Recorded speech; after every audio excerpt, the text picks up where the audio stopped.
Okay, it should be going live. 9 seconds, let me share.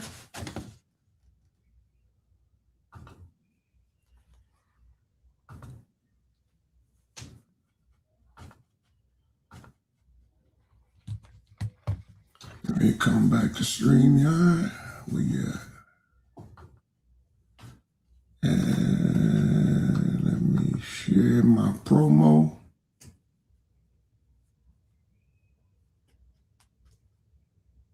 Make sure it come up. Here it come. Let me start it.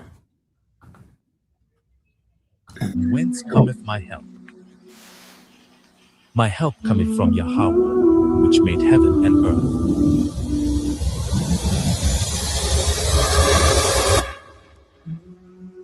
He will not suffer thy foot to be moved. He that keepeth thee will not slumber. Behold, he that keepeth Israel shall neither slumber nor sleep. Yahweh is thy keeper. The Lord is thy shade upon thy right hand. The sun shall not smite thee by day, nor the moon by night. Yahweh shall preserve thee from all evil. He shall preserve thy soul. Yahweh shall preserve thy going out and thy coming in, from this time forth, and even forevermore. Amen. We are the church, that church that was in the wilderness, before the angel of Yah.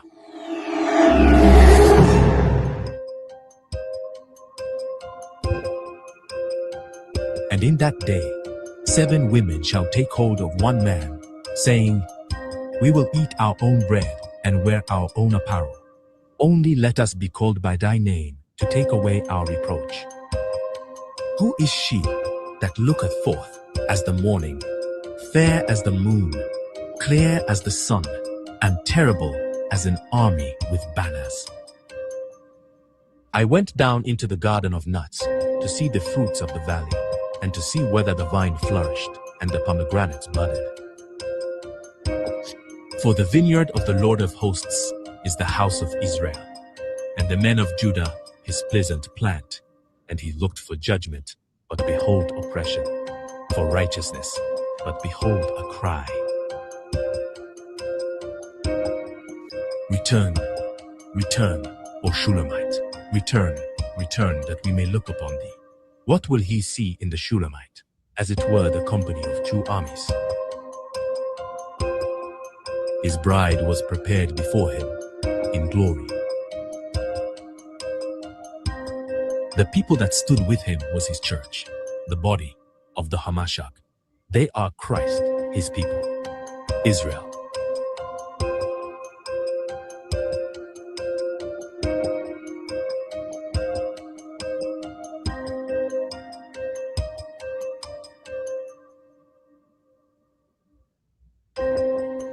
Our villages were pillaged, our women ravaged, our children were sold for wine.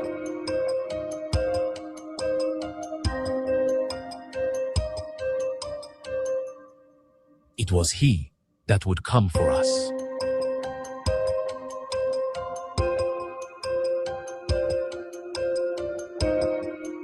Nation was against nation, kingdom against kingdom. Ah, ba, ga, da, ha, wa, za, ka, ta, ya, ai, ba, da, za, ka, ra, sha, ta.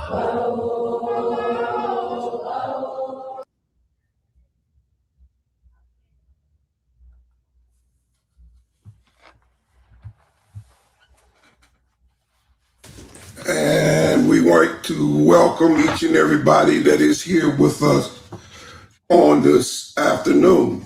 Today, we have an exclusive interview with our brother, Professor James Small. I'm sure everybody know who Professor James Small is, but for you who don't, let's just say that you are going to be blessed on this here day. This brother's been around. He's known all around. His mind is one that is one of the greatest minds in our community today. I have not met Professor Smalls personally. I've through Sonetta's programs, I've come to know him through that avenue. But today I have the opportunity, thanks to Brother Sonetta and his wisdom, of getting to know this brother formally, betterly, in a better way. Excuse my English there, Professor. It's not the sharpest. I'm not the sharpest mind or apple in the cart, but I can carry my own. If that's all right with you. Absolutely. A lot of people have been calling. They heard that the show is coming on today, and they says, "Oh, we heard you're gonna be with the elder." I go like, "Yeah, but I think I'm the oldest." Right? Yeah, you are. Yes, I believe you are. I was born in 1955. Yeah, I got 10 years. I'm 45. Yeah. Yeah. Okay. Yeah. Up in Washington, D.C. If I can just give you a brief synopsis. Yes. I was born and raised in Washington, D.C. I moved to Southeast Washington very early, about 5 or 6, and went into an identity crisis coming from uptown, Northwest area, coming to a complex area, living in the projects in Southeast Washington. But by the time I was 22 years old, I was already a drug addict. Started when I was 12 years old. And my only escape then was through the church, through Christ, the Most High that I come to know to be the Most High delivered me. And I mean, he delivered me. I experienced no withdrawal symptoms. I'm not going to get into all of that, my personal testimony at this time, but at one time I was denied access in all public schools in Washington, D.C. So I had to enroll in a night school where on several occasions I attempted to get my GED. Finally, a month before I got married in 1977, I accomplished that goal and got my GED. Beautiful. Yeah. So 35 years later, I wind up. I'm in school. I decided I want to go to college. 35 years later, and in 2018, I got my bachelor's degree in biblical studies and in biblical teaching from Lancaster Bible College, along with conjunction with the Washington Bible College, which is still in existence today. So that's the sum of it. I retired when I was in 1998 from lumbar disc disease that has gradually gotten worse and worse. But thank God I can still walk. Not very long distances, but had a few problems falling. Matter of fact, I had a fall a week ago Monday, 2 weeks ago Monday, and landed on my ribs. And I have an appointment to see my doctor on Monday, tomorrow, because yesterday I started bleeding. Yeah. I don't know what took you so long, but I thought I was clear. I'm healing, I'm feeling better, but then the blood shows up. So I'm a little concerned there, but I'm still glad to be here with you on today. Yes, I'm blessed to be with you. I've heard about your spirit. We know there are fantastic spirits in our community trying to give guidance. And we just have to fight to make sure that we can be heard and pray that those who hear us are listening, to what Right. is being said. But I'm honored, I'm honored, sir.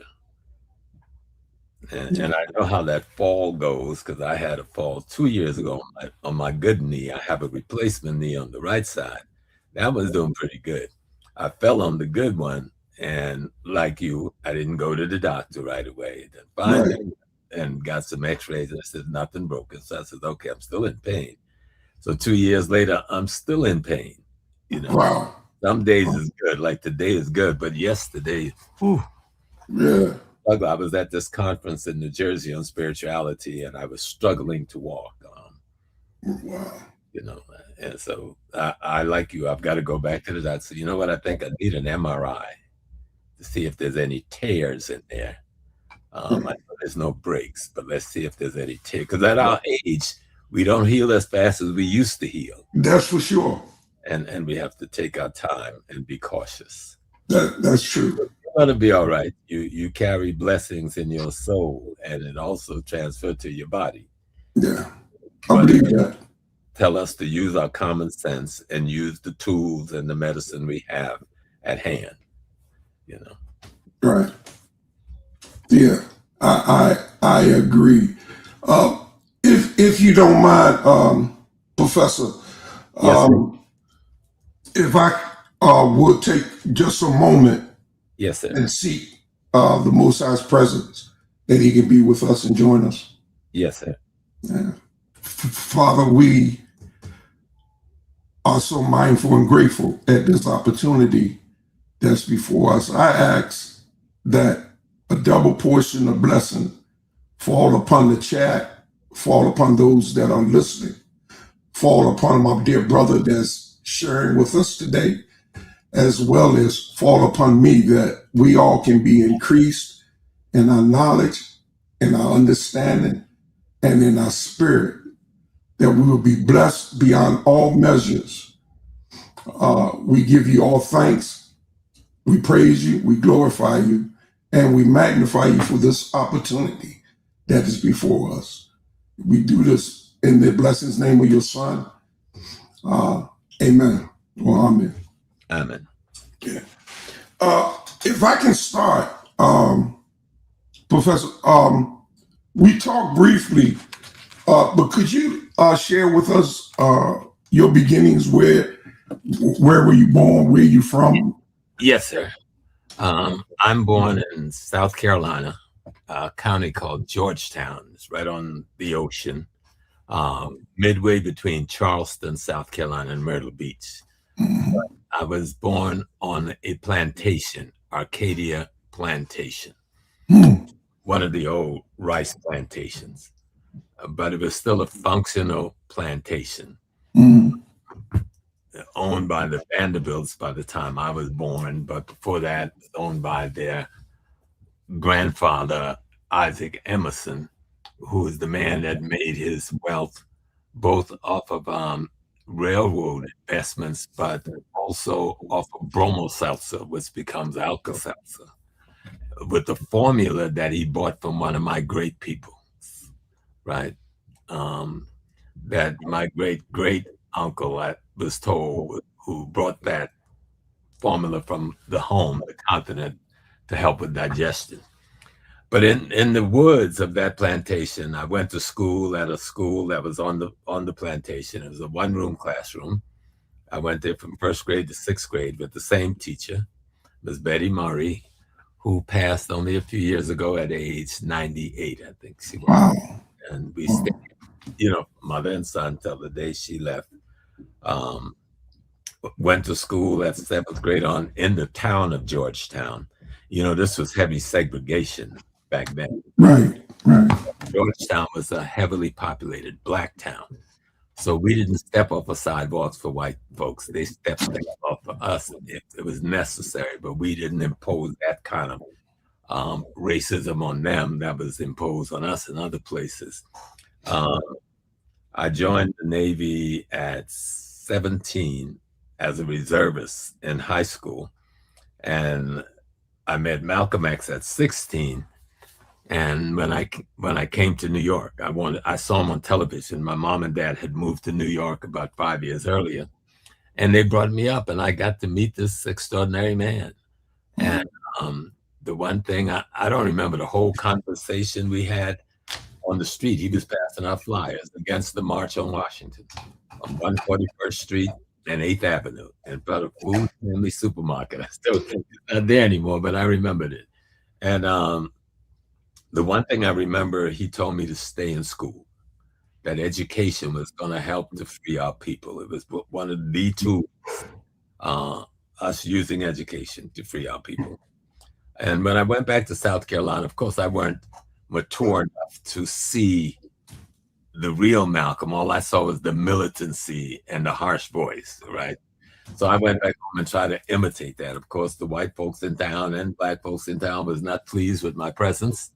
And I was very involved in the civil rights movement in my town as a teenager. And so when graduation time came, even though I had 7 scholarships to go to college and I had a deferment, somehow they maneuvered it so I lost all of that. And I was in the Navy the day after graduation. They wanted to get me out of town. But I had a friend, he was a young white man from Boston who was my commander, Ray Roberts. I'll always love Ray.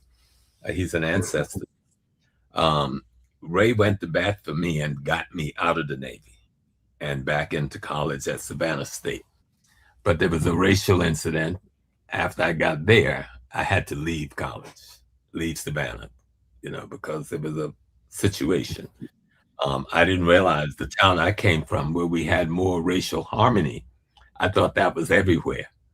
And when I got to Savannah and I go to knock on the Reserve Center door to present my orders and says I've been assigned there, and the people open the door and goes, "Nigga, what you doing here?" I said, "Oh God, I'm in trouble." At home, we were integrated, not the norm, and it wasn't the norm in the South. So some incidents happened the next week where I was attacked, not by the brothers in the reserve, but some other whites. And then the next session, some of our people struck back. All right. And so I had to leave town. I had to leave school. So being afraid that I would get arrested in the incident, I asked to go in the Navy immediately. So I was on active duty and in Spain in a few months, and served my time mostly in the Mediterranean and in the Caribbean. During that period, Malcolm was assassinated. So upon my return home, as soon as I hit the ground, I went to his organization led by his sister. And within 2 months, I was her personal bodyguard.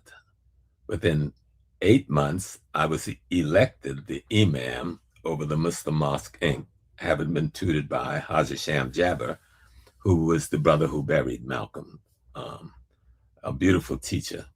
I'm a Hajj. I've been to Mecca, but I walked away from Islam as a daily practice because of, again, the inert racism that I saw when I was in the East against African peoples.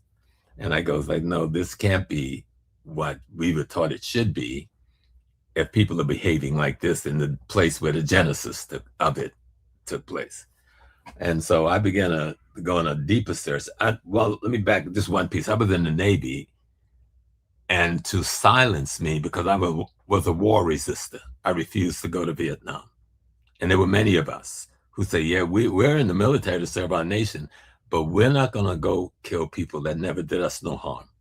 And you didn't declare no war. They didn't declare war. So that put me in a lot of issues and problems in the military. So to silence me, they made me the ship's librarian, because nobody came to the library. So I'd be sitting in there all day, just me and those books. And the thing that my grandfather, who was a minister, and I grew up in the Baptist church, and they expected me, of course, to follow Papa into the pulpit, and I was groomed for that. But I walked away from the church at about 17, and was looking, searching for, there must be something else about Black people,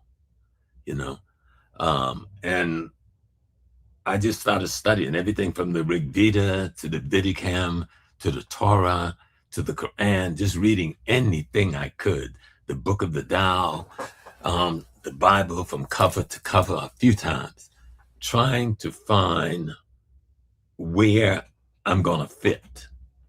And so when I did get home and Malcolm had been killed, and that was very painful to me, and I joined the organization and I became the imam.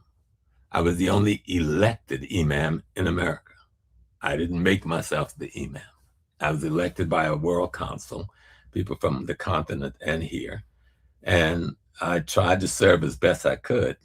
But again, as a movement, when I went to Mecca and in Jeddah, in Saudi Arabia, in those places, I saw that people are treating my people the same way they did in Jim Crow South. So there's something wrong with this. And so I pulled away from it.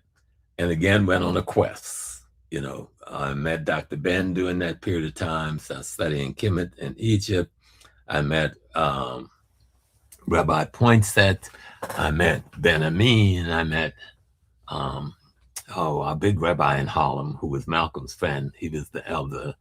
And so I began to look at the Hebrew Israelite tradition, trying to study the history of its genesis in America, and trying to just, because I was pretty versed in Torah and stuff like that, just from reading, studying.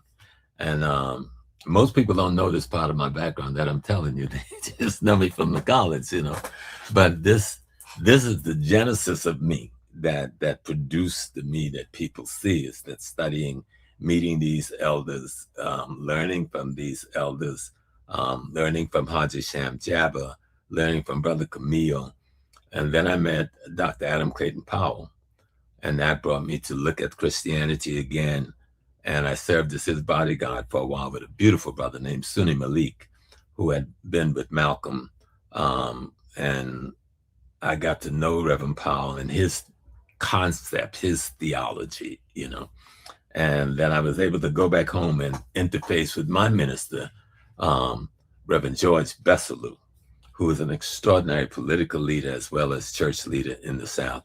So a lot of my life was into that, and of course involved in the very heavy movement. I wasn't in the Panther Party. I was the liaison from the OAAU to the Panther Party. So I spent more time with the Panther Party than I spent with OAU. Very supportive of the Black Liberation Army from its inception. And for a while, me and Montu Matsamela was the voice of the Army above ground. Working as Ella Collins, Malcolm's sister bodyguard, living in Boston for many years. Got married 54 years ago, I think we got married to a nice young lady who's still my wife. Sometimes she can be a headache, but she's the most beautiful lady. She's the mother of my children. I had 2 children before I got married, and the choices we make and don't realize, we make the choice based on how we look rather than making the choice based on, do we know one another? Do we belong to each other? But both of those young ladies were beautiful. Both of them are ancestors now. But my babies are now big ladies. They're in their 50s. I helped to raise all of them. I have 8 children, 2 adopted children on the continent. They've all done well. They're all very African-centered. They're all a race people. Wherever they're working for our people. So that makes me strong, to see that. I don't know what to say about my spiritual concept now. Is very simple. There's only God. Only God exists, and there's no space for nothing else then. So what are we? We are just aspects of that great existence, Okay.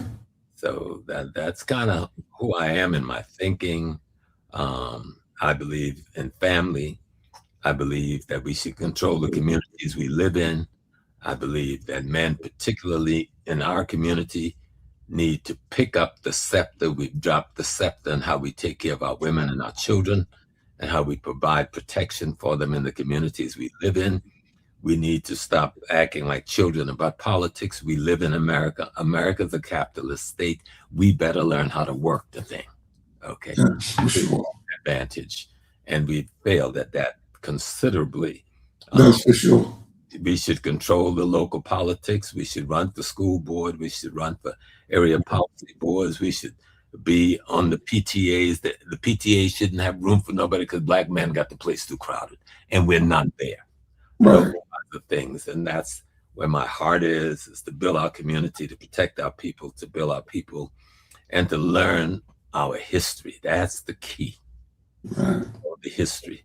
And there was a time I tackled everybody. I tackled the Hebrew Israelite community, even though I literally grew up in that community as a young adult. Speaking at most of the temples, and most people, I probably spoke at more temples in Brooklyn and Manhattan and Westchester than most people have years. Good. But then I learned, all of these are us. Right. Okay. Yeah. In the Christian community, why is to beat the church so bad? I think Jesus got a little afraid of me. And ignorance is not bliss, and you've got to learn how to learn. So I look at the work that the Black church did for our people, especially in that period between 1865 and 1955, and it has no equal. The contribution. Right. They built, the hospitals they built, the banks they built, the protection given to the community. And I also got to involve Prince Hall Freemasonry in that because they were in a big partnership throughout with the church. We're going to talk a little bit about Masonry. Right. Yeah, so that's about what my background is all of those pieces. And my mother, my beautiful mother, was Lucille Small Johnson, and my grandmother, Susan Small, my grandfather, Andrew Small, my father, Paul Johnson, who was my stepfather. But he married my mother with 11 kids, and he raised 11 kids. That was not his genetic kids, but he raised us like we were. One of the greatest Black men I've ever met in my life. Too young from prostate cancer, which is another thing Black men need to really pay more attention to their health. True. I struggled with the prostate for years, but I got it under control, after 37 struggling back and forth, but never giving up and learning and trying to get my body where it could be. So at 80, I'm doing pretty good, Yeah. On a side note, Professor, not to interrupt you, something personally, I guess I would like to know. It's not a very serious matter, just something personal. Mm-hmm. I've been following the life of Bubby Johnson, and I've been hearing different stories, and Mamie, his wife, had a total different story from what I had been taught. So I was wondering if they were really that close, Bumpy and Malcolm, or is that just the movies? From your knowledge, they were really close. The movie that I consulted on, The Godfather of Harlem. Okay. So I've been working with that project from its inception, and we were using the script of his granddaughter Margaret. That's Margaret's script, right? Okay. Because she's the granddaughter he raised, right, as his own, right? Yes, and Miss Margaret, she died a year into the project, but I remember first learning about, I got to meet Mr. Johnson a few times, but I was in the movement. And so people who was considered to be gangsters didn't impress me. You know what I'm saying? Right. My sister was a barmaid and a bar manager at a number of the big bars from Paris Blue to the Casablanca to the what's the big one uptown, where I met Mr. Johnson twice. And I knew a lot of, when you're in the movement, like we were in the 60s in the militant movement, because there was a very heavy militant movement, and I was a part of that. We were the gunslingers and the bomb slingers and other things. And praise to the Most High, I survived that, only been arrested twice and didn't do any jail time either time, but could have been gone on at any time. There was so many opportunities facing them off with weaponry and that sort of thing. And I didn't understand why the Most High was letting me live. I think I got a better understanding today than I had when I was foolish and arrogant and crazy and thought I needed was a gun and some dynamite and I'm the revolutionary. But then I found out that that's not what revolution is really about. It's about the mind, Right. it's about the character. It's about that process of change. But as you're going through your youth, you had to face the time you were in. Right. My best to face that time that I was in. But back to Mr. Johnson, Malcolm used to go to his house almost every Sunday, and they played chess. They were chess partners. Right.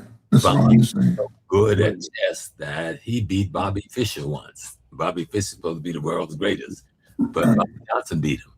Right. You know? But Mr. Johnson, from as I began to learn more about him from his granddaughter before she passed, and from the documents that she gave us that she wrote, because when she saw the movie Hoodlum, she said, "That's not my father," and so she wrote her own script, and so that's what was used in The Godfather of Harlem. Of course, some liberties are taken with it anytime you give your document over to somebody else, but for the most part, we wanted to show Mr. Johnson as a human being, as a Black man who is responding to his condition. And the pathway that we might call gangsterism was the pathway they left for us. That was the pathway that was available. Right. It destroyed a lot of us, yes, but it was the pathway we had to take because we were denied access to the other pathways. And it took a generation of fighting and civil rights and human rights struggle with the Malcolm, Dr. King, and so many others to open up other pathways for us that we had used in earlier times in the post-Civil War times, but they'd taken away from us. And so now we want to get that back. And I think we've gotten it back. It's like I lost, a number of my family members who got involved in drugs, and I lost a number of them who got involved in the drug selling element, losing their lives as young men, because as you know, that was a vicious system. And if you had some ignorant kids coming from the South had never seen that kind of money before, and he thought that was his money instead of the person he was selling for money, and people didn't tolerate that. And so you would see them lose their lives for reasons they shouldn't. So I lived through all of that in the family, in the streets of Harlem, trying to figure out a way to help my people. And I've always stayed close to religion. Somehow religion always kept a hold of me as a tool to use. So I began back in '67. I met Baba Surgiman, who founded the Yoruba tradition here. And I met Nana Perry Denny Zulu because they were both Malcolm X's friends. Right. I studied under both of those men, Chief Ajamu, Mama KK, Nana Perry Denny Zulu, his beautiful wife, Sister Alice, worked with and studied with his son, Kimachi Denny Zulu. And so much of my life was in that, and lived in Boston for about 11 years with Sister Ella, Malcolm's sister, and as her personal bodyguard. And then I moved back to New York in 1980, I think, and became a part of the City College project. I'd been to City College as a student in '69, participated in that takeover, had gotten married, went to California for a year, came back, moved to Boston, and in '80 I came back to New York and began to teach at City College. So I taught there for 18 years. I was also a full-time administrator there for 16 years. Okay. Of course, I was pushed. I didn't retire. I was pushed out of the system because I was an antagonist within the system. I was a complement for the enemy. And so in the process of all of that, me and my wife, we had our children. We went to college. She went to medical school. I studied mainly African history and culture. We raised our children, send them all to college, but a big part of the foundation, whatever you do, you serve the Black community. And thank God we have been blessed, Papa, we have been blessed that they all do. Now they had their ups and downs and they had their smashes and fall, and Some choose the best mate and some chose the wrong mate, and then things had to be adjusted. But like anybody struggling through life in America as an African person, trying to get your spiritual path clear, and trying to get your social path clear, and trying to have the right political position, the society is going to be your enemy. And the poor children didn't understand why we put so much weight on their shoulders. Now that they have their children, they understand. Okay. To make sure my babies can survive this system, and we're not going to join it. We're going to be a part of it, but not as oppressors. We're going to fight against oppression. And so that's what I've been trying to do with my life and with anybody else's children. Most of the people I've taught, most of the people that call me pops or dad, they're not my blood children. Right. They're the children that I've met along the way and try to teach as best as I can. And that's basically who I am. I'm just the Gullah Geechee boy from the continent of Africa. When we study our history, we've got all of the elements. We got the Hebrew Israelite element in the family. We've got the Muslim element in the family. We've got the Christian element in the family. We got the Moorish science element in the family. And you look at and say, how do you crescendo all of that? Right. There's only one God. Everybody got a different name for it, but God is God.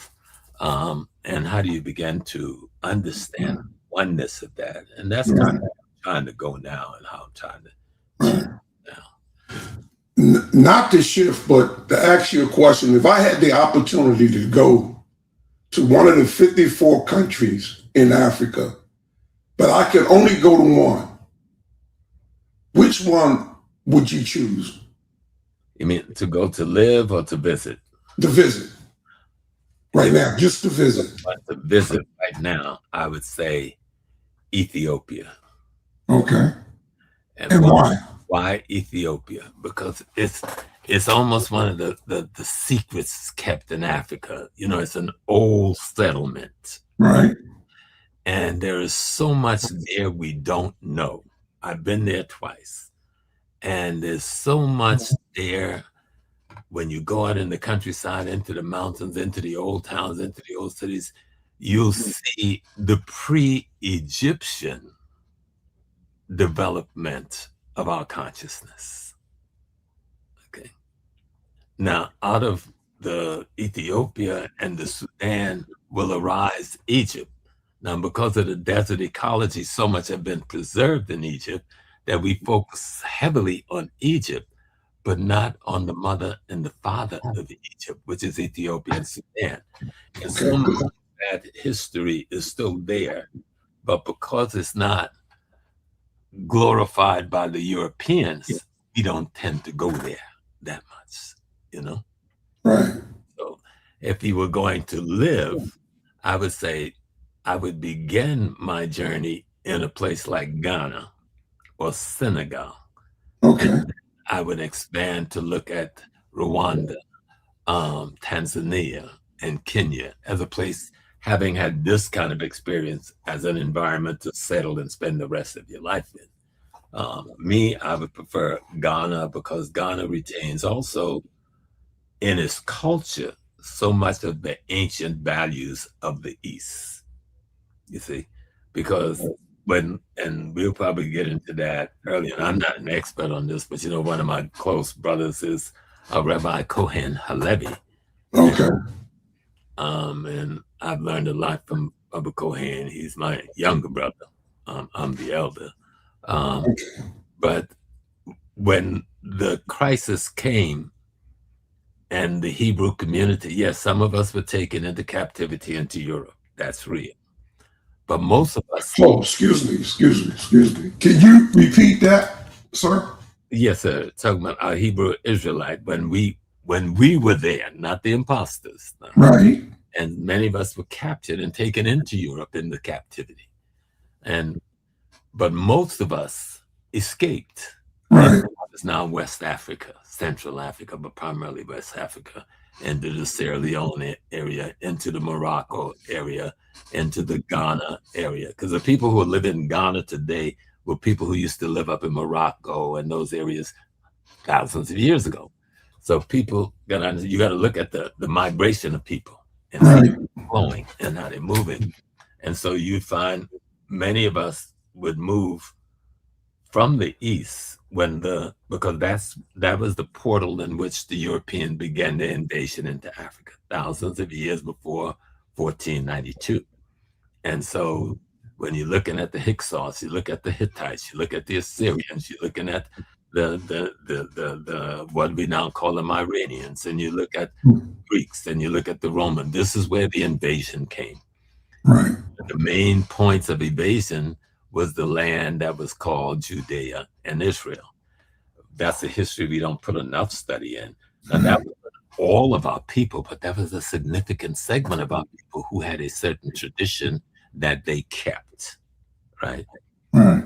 That tradition, we call them religions now, but then it was the way of life of the people, right? Right. And so many of those people came into West Africa and amalgamated with the other peoples who were there. And when that slave trade came from the West, well, we have 1,500 years of the Arab Muslim slave trade selling us into India, China, and Europe. Right. And they would meet in 1492 with the Christian European trade, and they would collaborate together to produce what we call the transatlantic slave trade.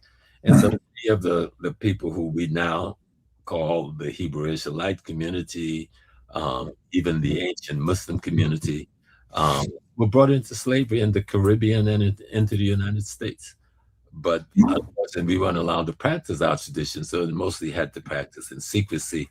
You don't see the emergence of the Hebrew Israelite tradition until around the 1890s. Right. Brother Crowder and some others, when it began to reemerge. You see the emergence of the Muslim tradition with the Baha'i movement.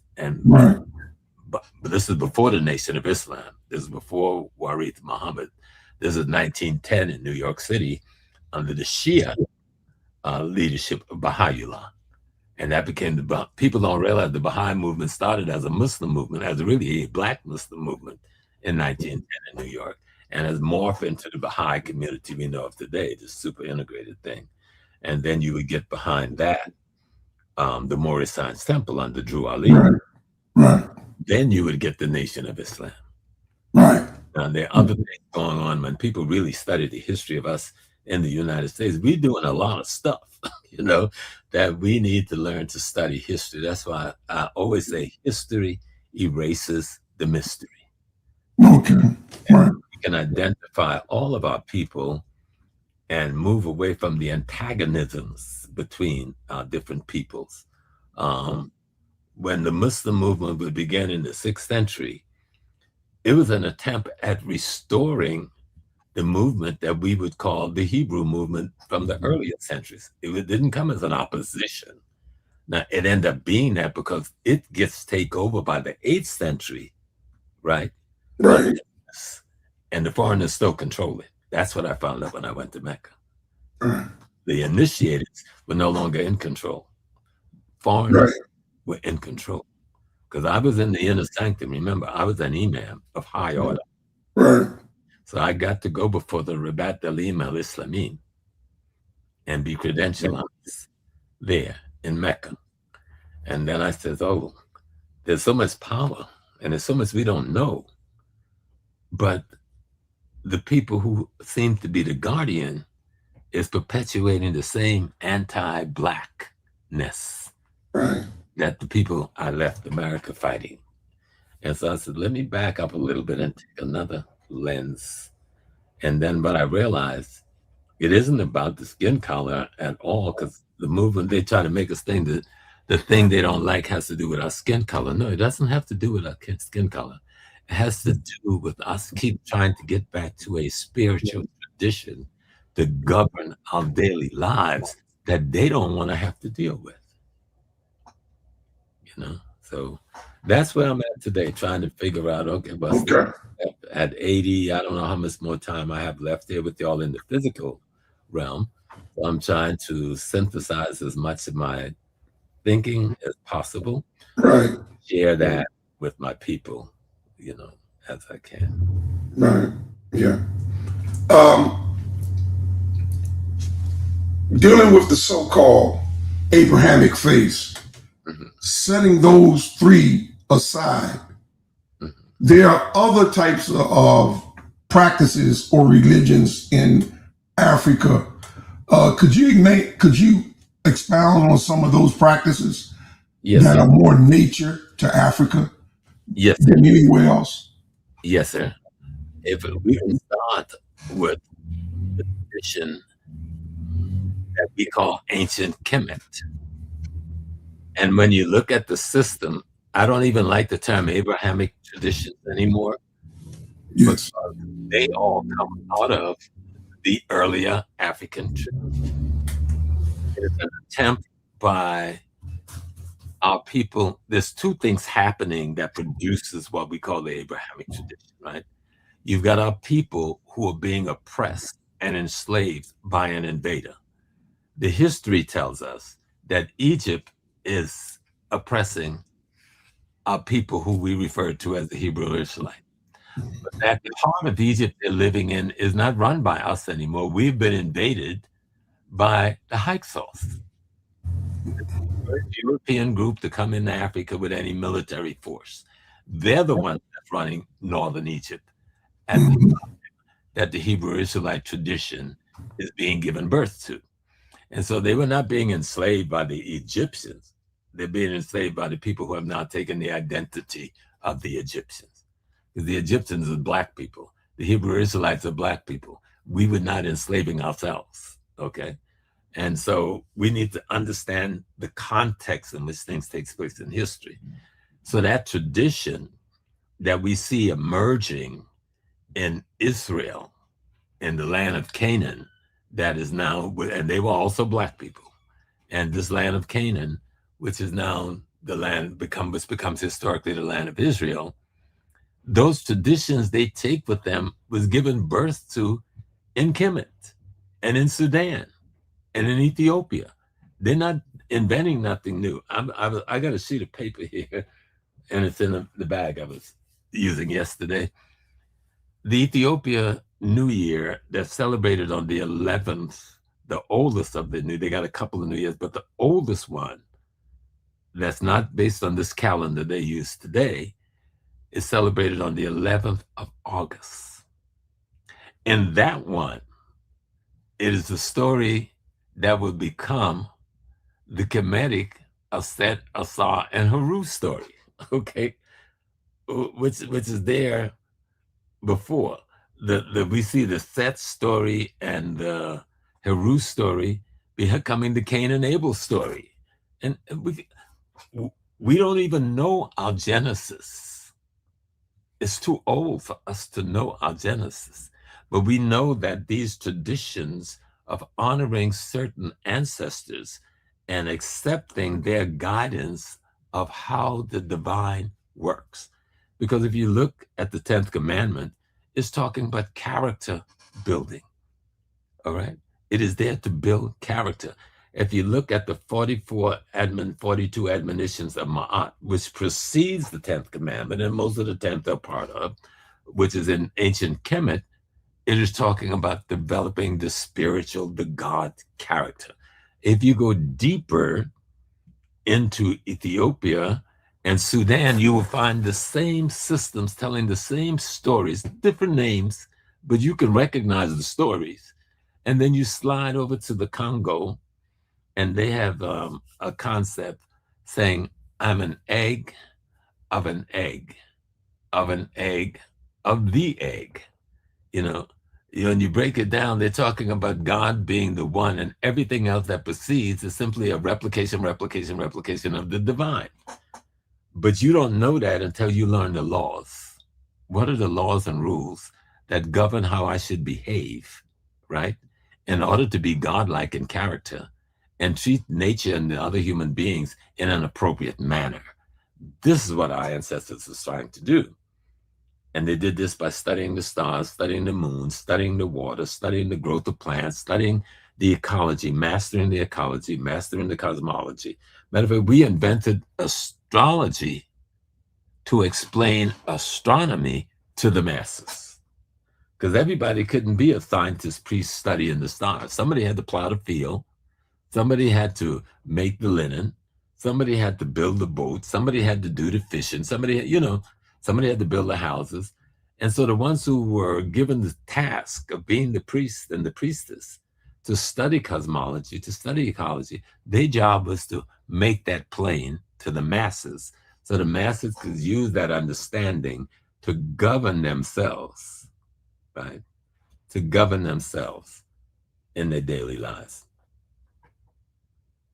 And so that whole trend that becomes the Hebrew community, the Abrahamic, that's why I don't like the Abrahamic, because it looked like it has a genesis there. That's not the genesis.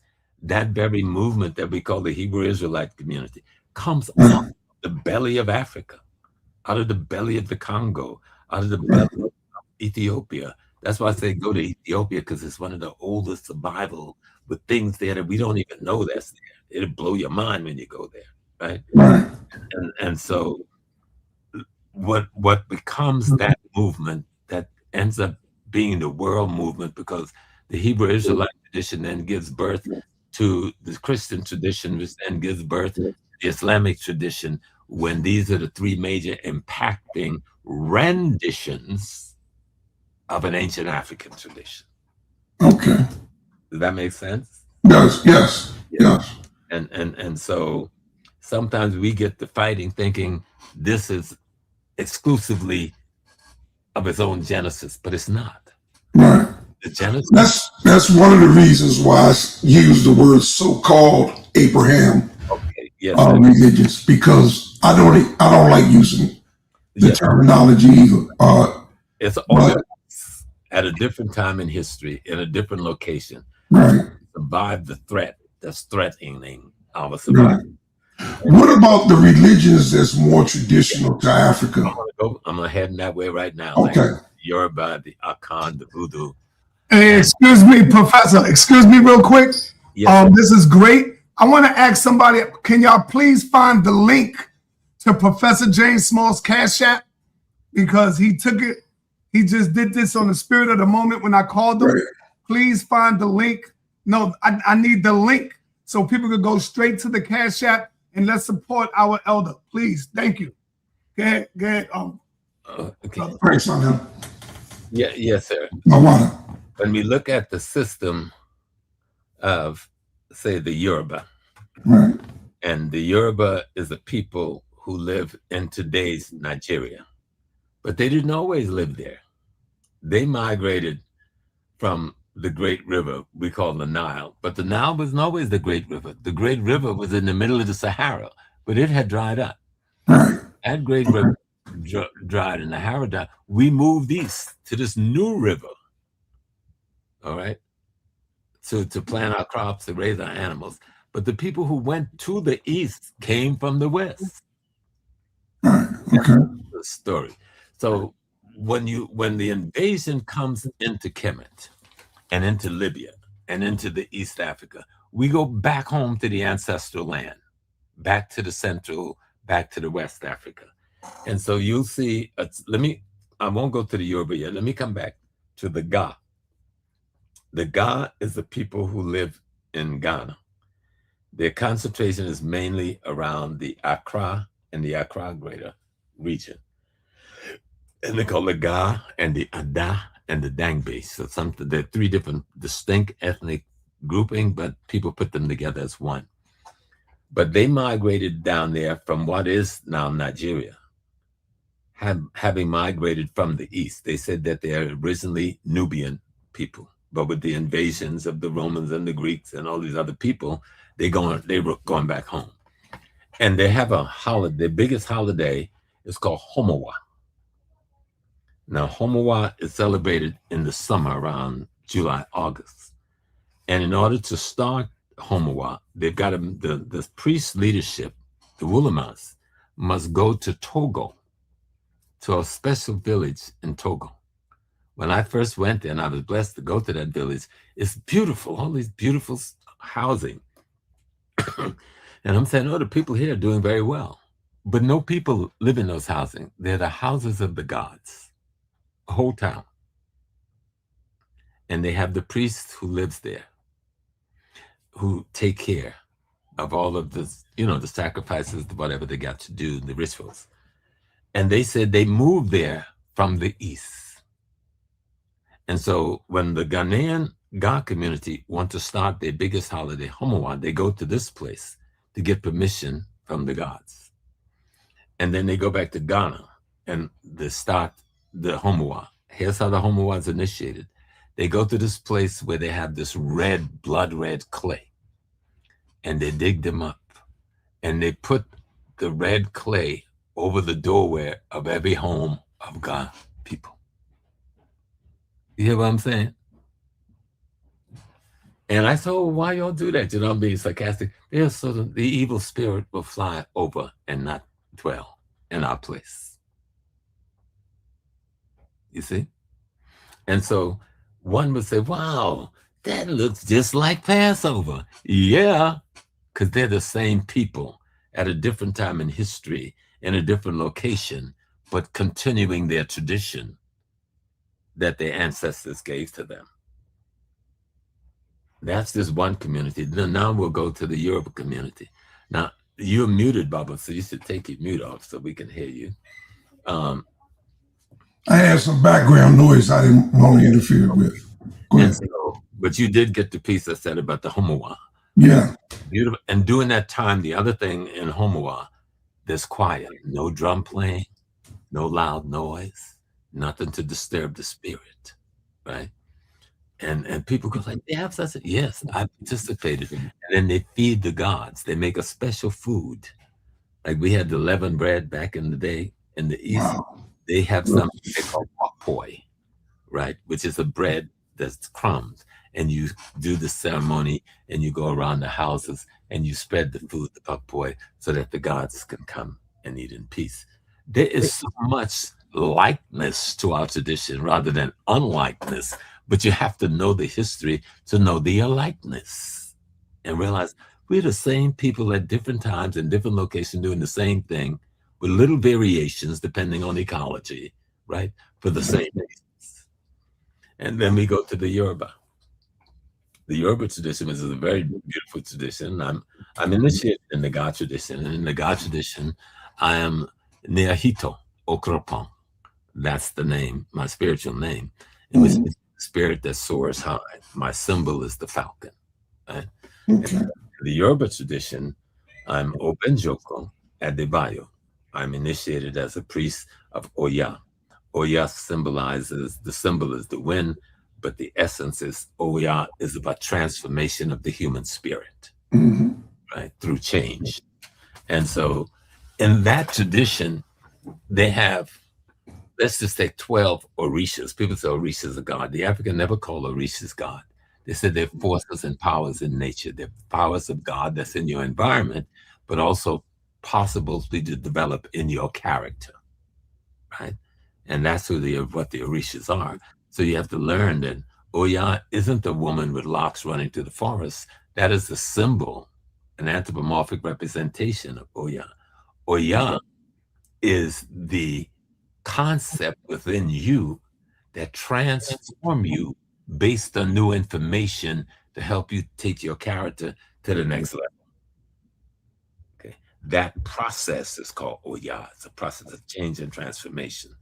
And so when I go and say, wow, if I was to go and look at the 12 tribes of Israel, I can juxtapose the meaning of the 12 tribes with the 12 Orishas. And then I can take the 12 disciples of Christ and juxtapose that, start the 12 tribes and the 12 Orishas. Then I can take the 12 lords of Haiti and juxtapose that with the 12 tribes, the 12 disciples, and the 12 Orishas. It's the same system, my brother. It's the same worshiping of the same God. It's just that in different locations, we got a different language, we got a different ecology, we got a different environment, and we're getting our heads together at a different time in history under different social circumstances. Do you understand me? And so that being understood, we can see the oneness of our people through God and how we are preserving the body of wisdom through time under different names and under different formats. This is good, man. This is good. So that's just That's my understanding. That's the way. And I've had Yeah. good teachers on earth, and I've learned a lot from books, but most of what I've learned from the ancestors and from spirits that come to my mind. Okay. Sometimes it's hard to say this to people because they're all small and spook out. No, we Yeah. surprised when you show sincerity and you submit to God, God will teach you. And I'm sure you know that already. Yeah. Oh, yeah. Yeah. Before we move on from this particular side, I got one more question, and that's to piggyback on where would you visit? Where would I move? Where should I move? If I considering buying land in Africa in one of the 54 countries, I can think of maybe the top 3, but where would I go to live? Because of who you are spiritually, you could probably live in any one of them. But if we talk about the general public, because you're not like I am, we're not normal. Okay, Right. We've seen something that most of our people have not yet seen. And we pray that they learn from us and learn to see it, and that's the divine in themselves. Right. You could live anywhere in Africa, but doing the social and economic and political transition, I would give 3 places, even though I don't like the present government in Kenya. I love the people of Kenya. Okay. I would make Ghana first, Kenya second. Mm-hmm. Despite the conflict on the borders with Congo, Rwanda or Uganda third. Okay. Because we don't really see enough of the East and the little fragments we get. It's like how people falsify Idi Amin. And Brother Idi Amin, which is one of the most beloved leaders we've ever had, was just the opposite of what the demon told us he was, right? And I had the pleasure to give him in 70, 72, just before he left office and moved to Saudi Arabia. I gave him the Malcolm X Award, at the time, and the world was hating on him.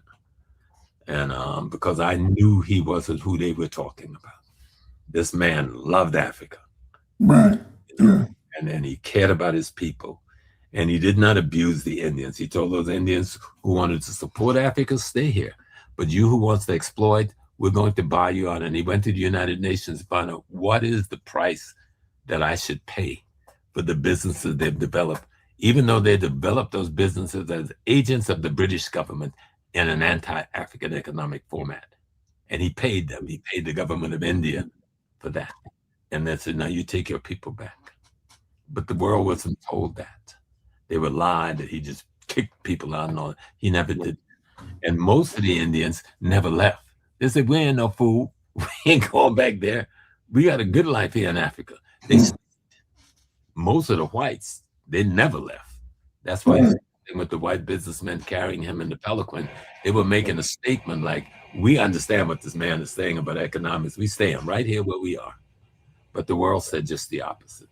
And so even Museveni, though he's been in the government almost 50 years, I have no objection to people staying in government in longevity if they're doing the right thing by the people, right?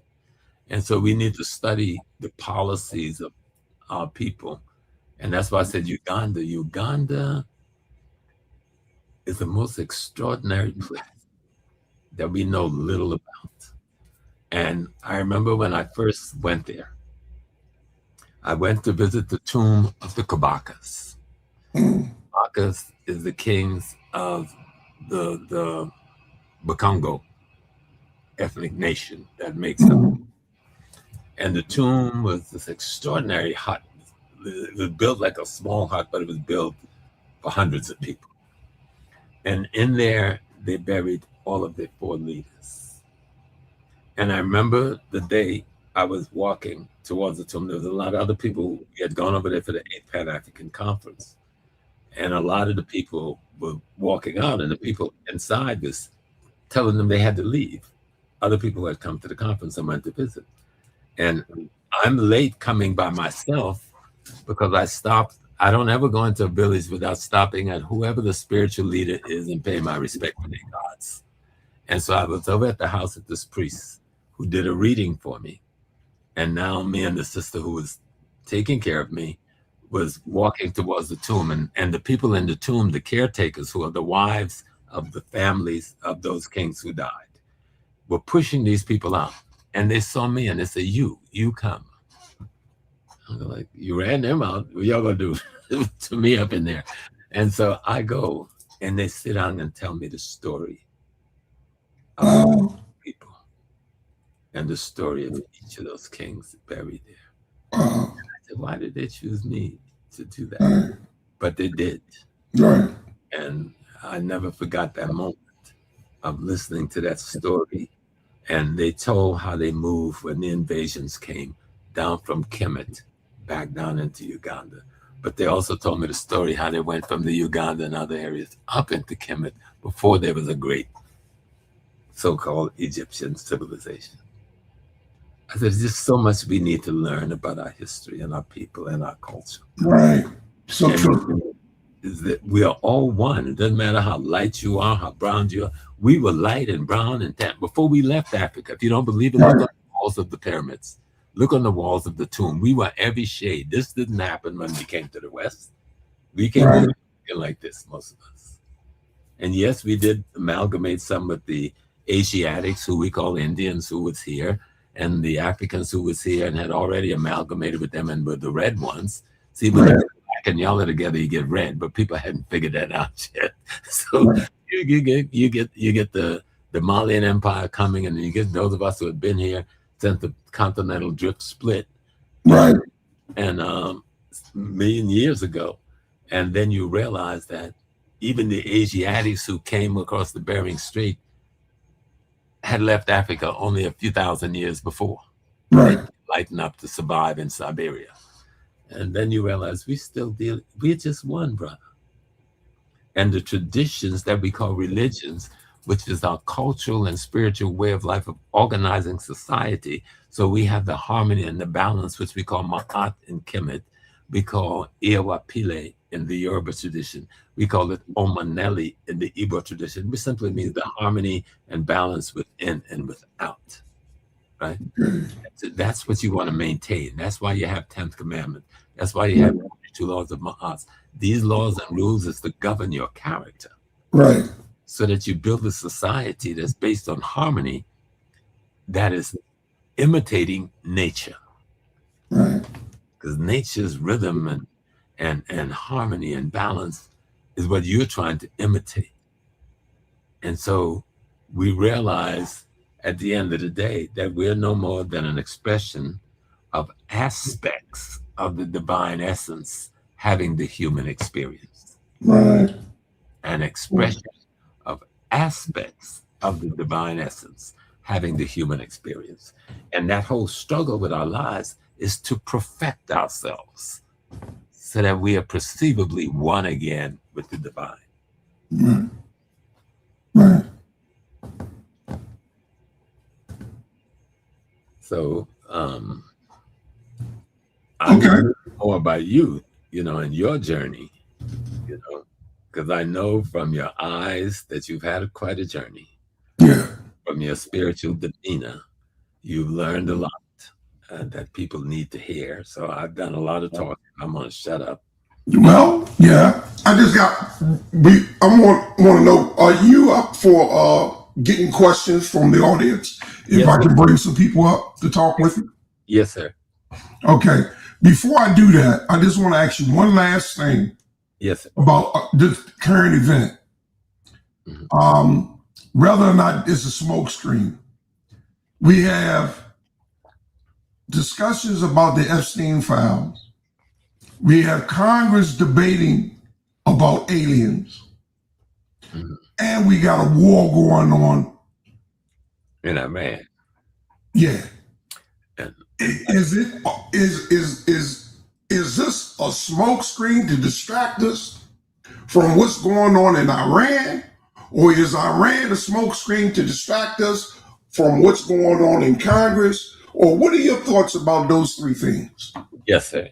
I hadn't spoken much on it. I hadn't spoken any other than me and my wife talk this day. Iran, they meant it as a smokescreen to keep from having the truth of the Epstein business come out. Right. Because Epstein isn't just going to expose Trump, it's going to expose the entire white world hierarchy. Pedophilia and rape and murder and sacrifice, human sacrifice, is something they've done throughout time and have hid it so well. And so this Epstein thing pulled the top off of it. And they've been trying to cover this thing up ever since it started, because all of them are involved. The only reason Andrew is taking the fall is to protect the king and the kingdom, because they too are involved in it. So the younger brothers took the hit, but they're going to take care of him. He ain't took no hit. You know, he's still living good. He's still got all the money. You understand? Right. Charles was up in it too. Right. And his wife and all the rest of them. And so Clinton and the only one, all of these presidents was up in there. And so this has been their thing. This has been their religion while they rule us, pretending to be Catholics, pretending to be Protestant. That's a pretense. This demonism have always been their way, going back to ancient Babylon. You know, when they came in on us, we were the original Babylonians, but they came in on us and perverted our traditions. You know, and these sometimes don't even get a chance to discuss the things with alien. And I always remind people, the Earth is in outer space. Right. Mars, okay. Right. And you understand? Right. We are living aliens on this planet relative to whatever the other life forms are on the other planets. We live in outer space. We are orbiting around the sun every 24 hours in the time struck we've set. We are spinning on our own axis while flying through the Milky Way, chasing the Milky Way at millions of miles an hour every day, and we don't even know it's happening. Man. We are made up of stardust, really. Right. Every plant we ate took that energy from the sun and the remnants of energy that makes it here from the stars, which are farther away. And we eat those vegetables to ingest that energy that comes from outer space. You understand what I'm saying? Yes. Okay. Truly. When we eat animals, the animals do what? Eat the plants that ingested the energies that came from outer space. I mean, really, we are space creatures, you know, and we don't understand. And we use quantum physics to try and explain, and the masses don't pay attention to quantum physics. They think that's just for school teachers. But it tried to explain to us that we are matter and we are energy. Right. We have no genesis. All right. We are rhythms and we are vibrations. Even this thing that looks like a solid mass, our bodies are not really solid, because there's space between every neutron and proton. There's space between every cell. There's space between every atom. So we really are gelatin liquid, right? Under Right. our own illusion of being a solid. But that's going a little bit too off the track. But just to let people understand that when I eat a carrot, it's because that beautiful sister of mine, carrot, or brother of mine, have taken the light of the sun and transposed it in a certain way that it can give me beta carotene. Okay. When I eat a plum, that plum has taken the light of the sun and transformed it in a certain way to give me other vitamins. Understand? Right. It goes on in terms of the vitamin and minerals that build us up. Initially had its genesis in the sunlight and the starlight that's coming from what we call outer space. We are alien outer space creatures, if you want to put it like that. Yeah. Thank you, sir. Well, Wow, what a great show. Thank you, Professor Smalls, for coming by and visiting with us and sharing your thoughts and all that wisdom you got. I'd just like to announce to the guests that I just brought up. Remember, number one, this is Elder Dr. Professor Smalls. Let's show him respect. No profanity, right? Remember where we are, who you are, above all, and that the Most High is the reason why we're where we are today. So please be respectful. Okay? All right. Hey, hold on, Doctor, Professor Smalls and Apostle. Family, before we get to the Q&A, I just dropped the link. Thank you to King Simon. He sent the link to my email. To my chat on my text. And we got Professor James Smalls Cash App link in the chat. Make it easier for you. All you got to do is click that link. Send the brother whatever you got, man. Remember, he works for us. He worked for us. He ain't out there working for the Europeans, and we don't knock those who do. But he have donated his life to us to get this information out. So please, let's treat our elder right, man. Give him some love, some support, whatever you can afford. 5, 10, 20, 15, 100, if you can afford it. So let's please support Professor James Smalls. He's always here for us. When I call him and I tell him the people need to hear you, he's here. Let's show our elders some love. The Cash App link is in the chat. Whatever you can afford. Go ahead, Apostle. You're doing a great job, Apostle. Go ahead. Okay, thank you. One other thing, like the video, thumb up the video, share the video, take the time out if you haven't done it. Go over and subscribe to the channel.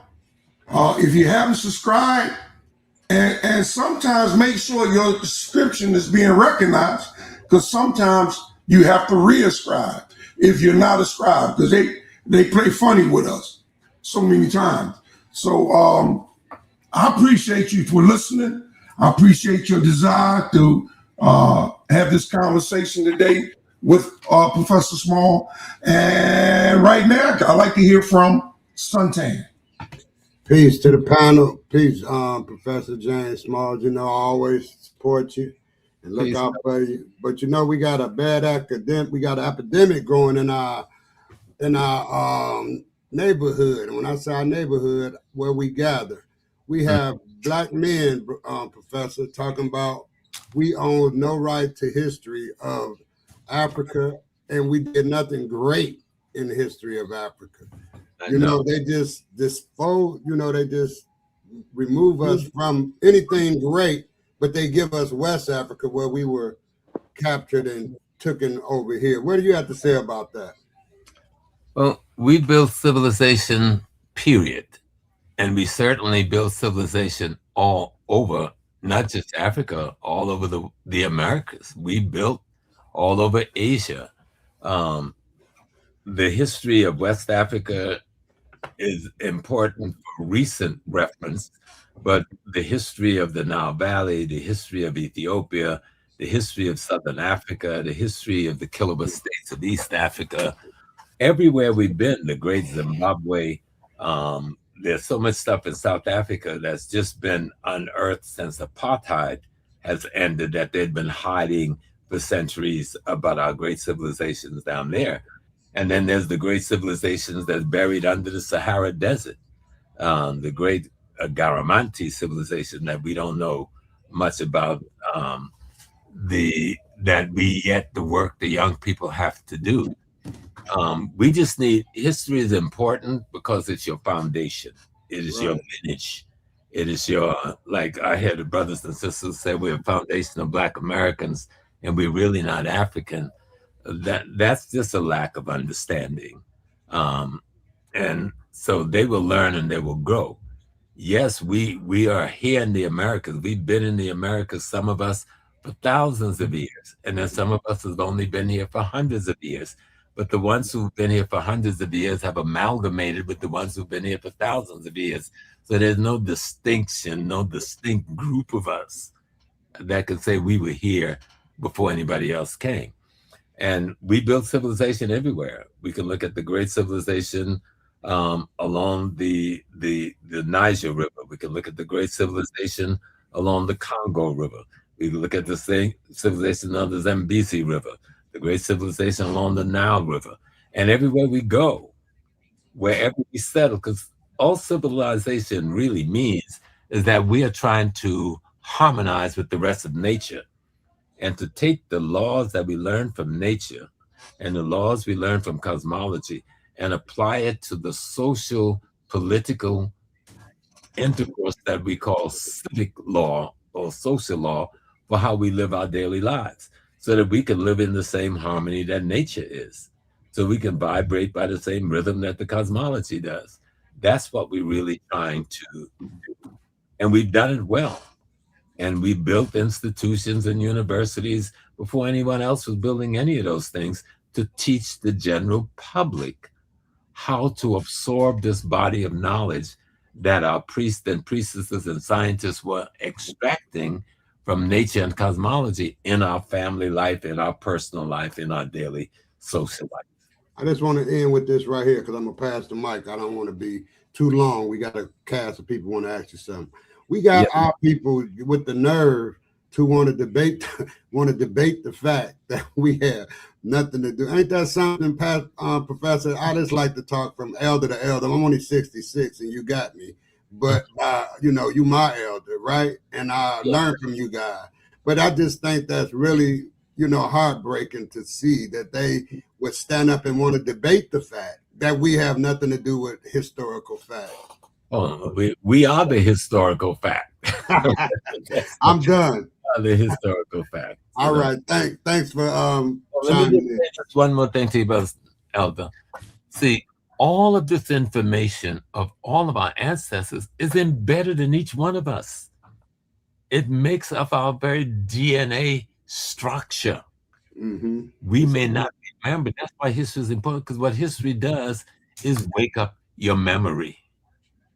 But you are the sum total of millions of people that lived in your genetic lineage. You're the sum total of your mom and your daddy, your grandparents, your great-parents, your great-grandparents, all those millions of experiences have crescendoed into you. And from you is crescendoed into your children. You're the container of all of that experience. So if they really don't believe it, tell them to meditate and go back into their mind and study history, and the consciousness will teach you the truth about yourself. All right, thank you. All right, who we got next? Rebel Ra.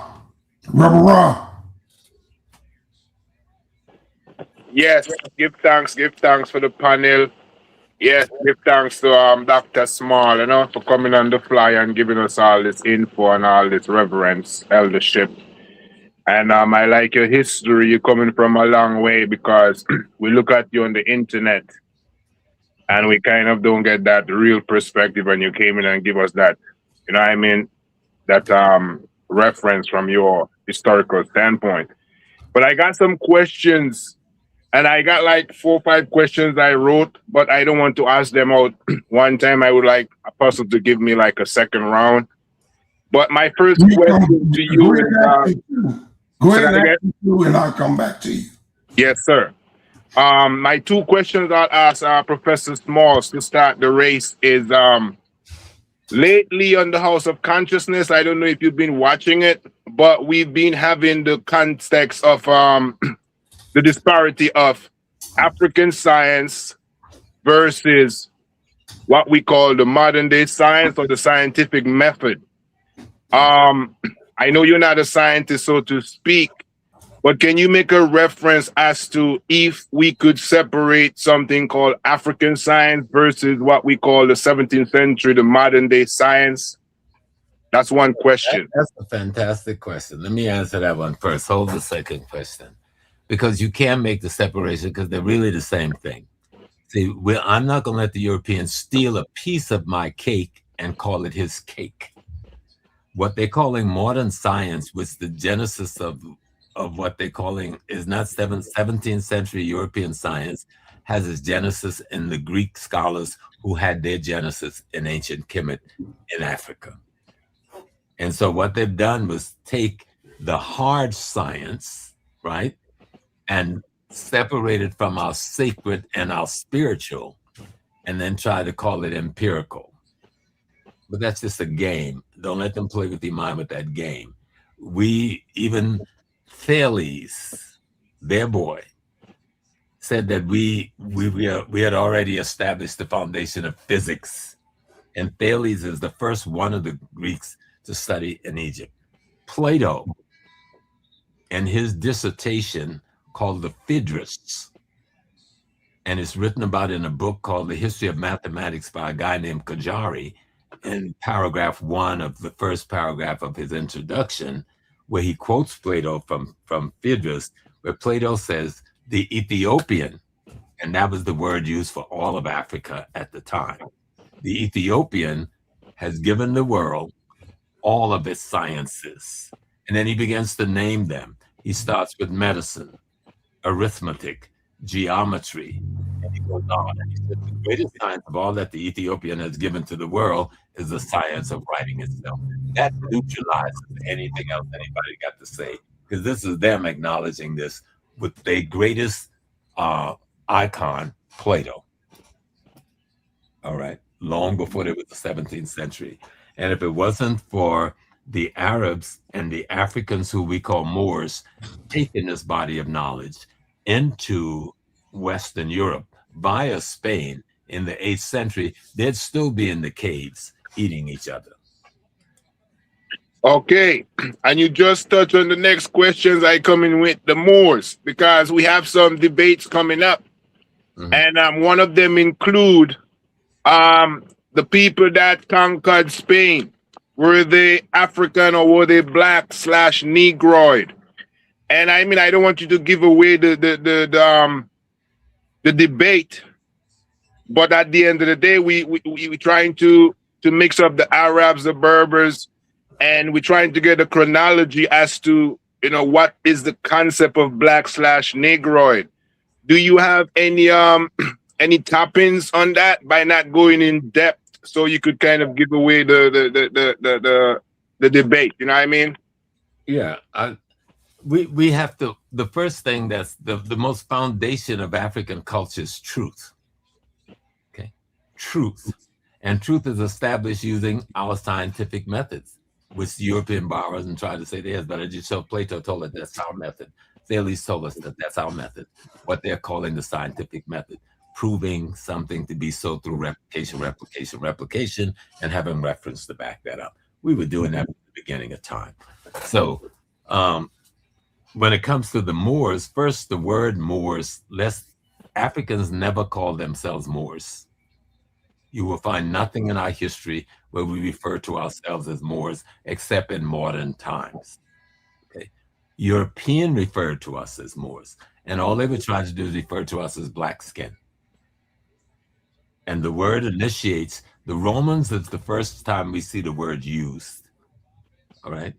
And the Romans, when they came into and got involved in developing what became Carthage, and they used the Greek word morouche for black. The European English Anglo people reduced that to Moors. They anglicized Moors. They're talking about the Roman word morouche, which meant black. And all they were trying to say, these were black people, black-skinned people who came out of Africa, out of an African culture. Were we joined by Arabs? Yes, we were, in the conquest of Spain, because you had the Umayyad dynasty that had just, the Umayyads had just been taken over by the Turks, and it's after the 6th century where Prophet Muhammad lives. By the time you get to the 8th century, Islam is taken over by the Turks, right? And so the Arabs, who's a mixed African Greco-Roman group of people, and some others, these are the people who founded what is called the Islamic movement. Now they leave East Africa and they come into Northwest Africa looking for sanctuary, and we teamed up with them. And we would drive, and we didn't just go into Spain because we felt like, oh, we're going to go conquer somebody's land. That was never our tradition. There was a group of people in North Africa who had driven the Romans back. And this was the Germans, right? And we were pushing the Germans out of our land into Spain. We were chasing them. You understand? But nobody ever talked about the fact that the Germans had conquered parts of North Africa and had pushed the Romans out at the same time that Islam was rising up, right? And so I'm trying to pick a name that we used for the Germans in history at that time, but it'll come to me. But we're pushing the Germans out of our land. And the people the white people, as they're writing about us, calling us Moors, it's them writing about us. We call ourselves the Garamantes and the Gudamas. You won't find no African calling themselves Moors. White people call us Moors, and so after the slavery conquest thing, we call ourselves what white people called us. But we called ourselves Gudamas. So look up that word. I don't know the exact spelling. And the Garamantes. Even these names that they use for Arabs now, those names, Berbers, that name didn't exist back then. And even that word didn't exist then. Mm-hmm. And so that's why studying our history is so, so important. Now, the people that used to live in in Algeria, in Tunisia, and Libya, those people now live in Chad and Mali, Burkina Faso, Morocco. We got pushed down by those elements that was a part of the Islamic invasion that came into North Africa over that 700 or 800 year period that we were occupying Spain and building Spain and parts of France. And so that population called the Moors, these were Africans. But the Africans had allied themselves with the people that we now call Arabs. But many of them were the people from Yemen. And at that time in history, the people from Yemen were still pretty much African. That's the best I could do with that. Okay. All right. Thank you. We'll come back to you, Rob. Brother Francis, go ahead. It's on you. Good afternoon, Elder. How are you? I'm good, sir. I'm good. You know, I get very discouraged sometimes because I did a presentation recently on Kemetic, put together recreated glyphs, put the transliteration for only someone to come and say they didn't address what I said. They addressed that I didn't put a bunch of slides. So when you put those things together and take effort, how would you encourage me to continue doing it? Because they didn't even address the content. They just addressed that it was only 7 slides. And they made light of that and actually recreated the glyphs. But I said that Africa, the foundation of African civilization is truth. And truth is established by your research. Don't let nobody disturb your self-confidence when you put forth the work to present information. People will look for something to attack instead of learning what you presented. If they would take the time to learn from what you present, they would not find many things to attack. And so you have to have confidence in the work and the research you do and stand on that research. Now, you may not have it all. I know, like the things I've just stated, there's so much more to be learned that's gonna even change some of what I know. But for right now, this is what we got to put on the table. So you put your truth on the table and stand on it. You understand? But nobody even addressed what I said. Yeah. They just looked at the fact that it wasn't this big presentation. They didn't even now. If the person would have addressed what I said and then made the comment, I would have had a problem. But they didn't even address it. No, they didn't even see the work that I put into it. They didn't address it because they don't have the capacity to absorb what you've done. You understand? That's people, we call it dodging the bullet. If they would try, they can't address what you said because you obviously presented a solution and a resolution. And some people are not looking for solution and resolution. They're looking for conflicts. That's white culture. That's European culture. A constant effort to create conflict. What you got to do is not feed back into the conflict. Just keep presenting your truth over and over again. And as you learn new truth, add it to your presentation. And that's how you find your peace. You know? Thank you, Elder. That's what I'm actually going to do. I presented on someone else's platform. I'm actually going to redo it, correct the mistakes, and then present it with more information. Yes, sir. Thank you very much, Elder. Oh, you're blessed, brother. All right, man, so Hercules. Hey. Thank you, Apostle. Great show, man. Thank you, brother James Smalls, man. I've been following you for years. I'm from Washington D.C. too.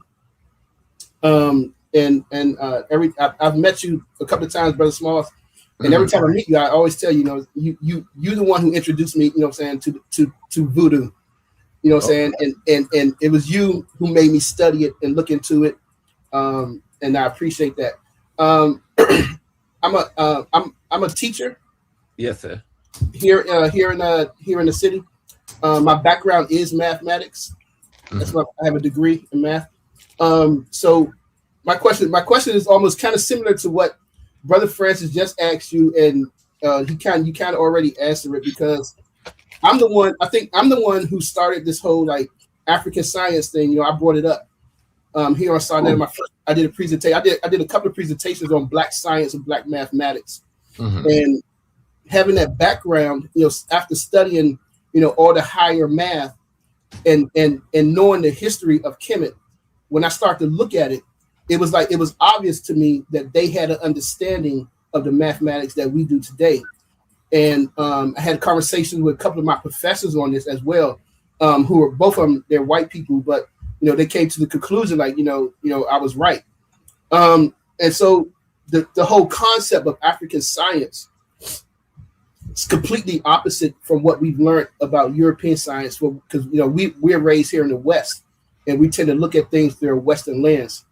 So you know, my question was kind of like same thing as Francis was saying, Jose was saying, was that my approach to doing this, to bringing this out, because from what I understand, from my understanding, a lot of our elders in the beginning didn't have the background like in the hard sciences. A lot of them, you know, was historians, anthropologists, you know, psychologists, but you know, in physics and mathematics, I don't think a lot of them had that, you know, hard background. Whereas I'm coming down and I'm seeing it, you know what I'm saying? And so I have the background with the math, and I could show it and I could prove it. No, stop for 1 minute and hold your point. Make your brain hold your point.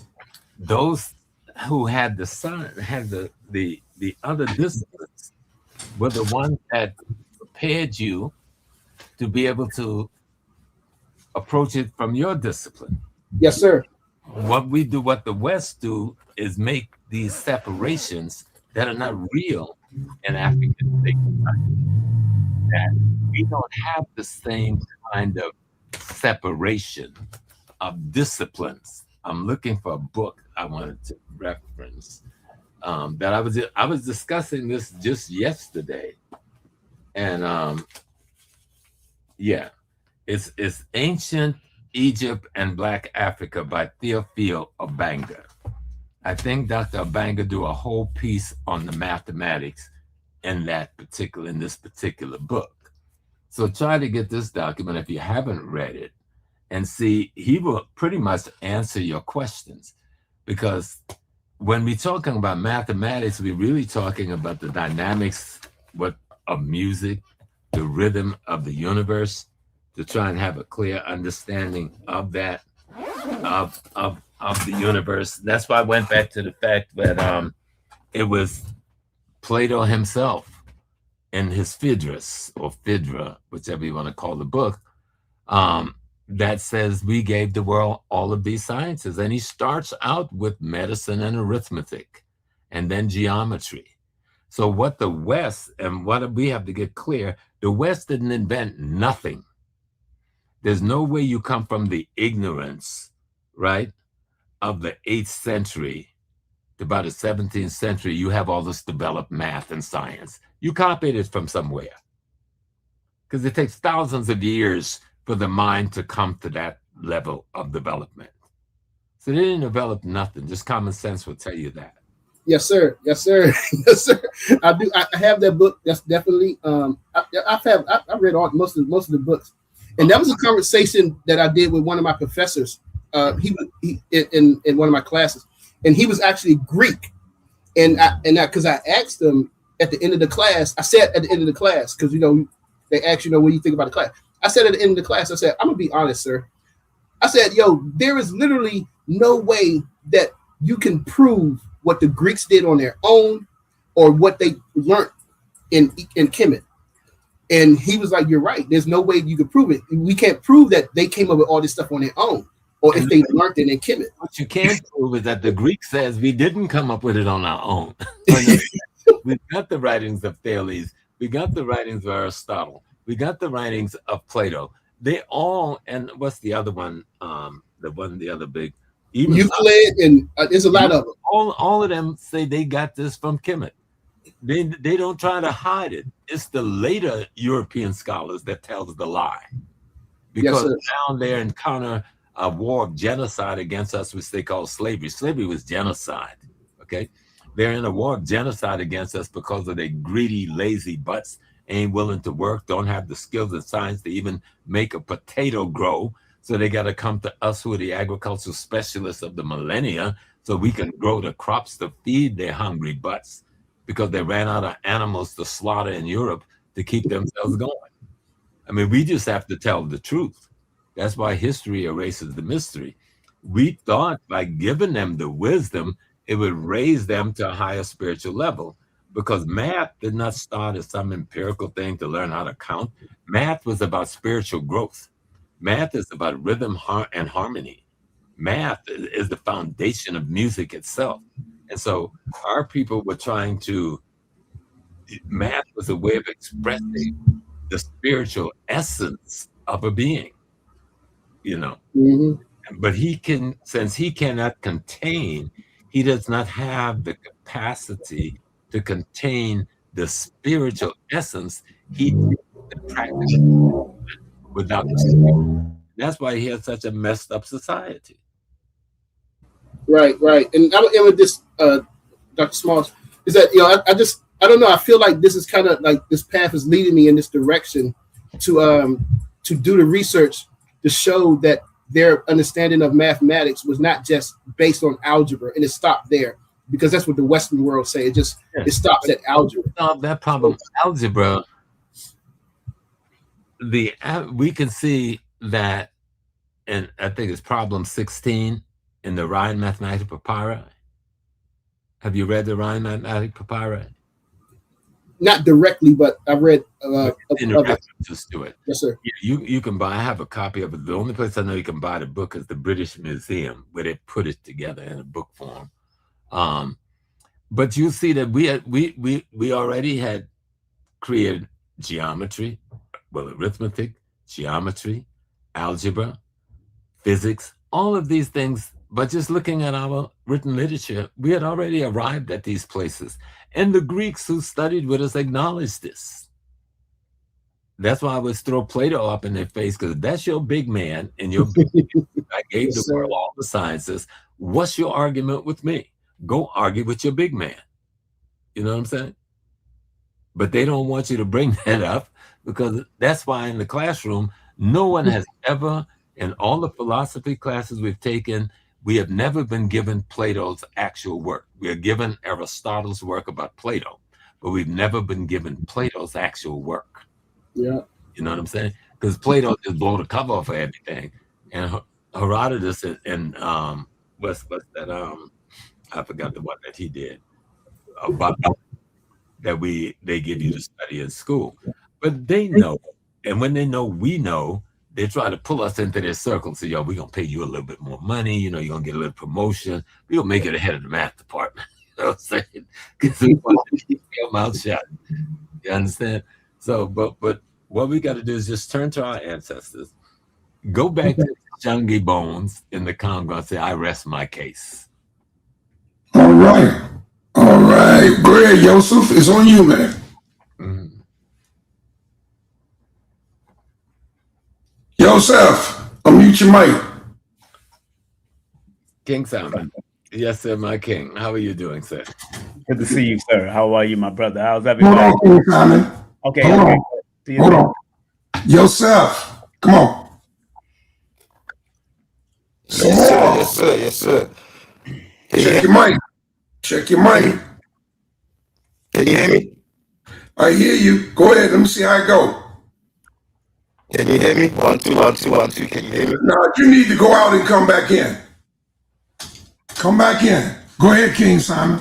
I guess it was meant for you. Yes, greetings to the panel. Greetings to everybody. Of course, our esteemed elder, Professor Smalls. I know you had an engagement yesterday, and Anthony T. Browder was looking for you, but you couldn't make it. But it's all good.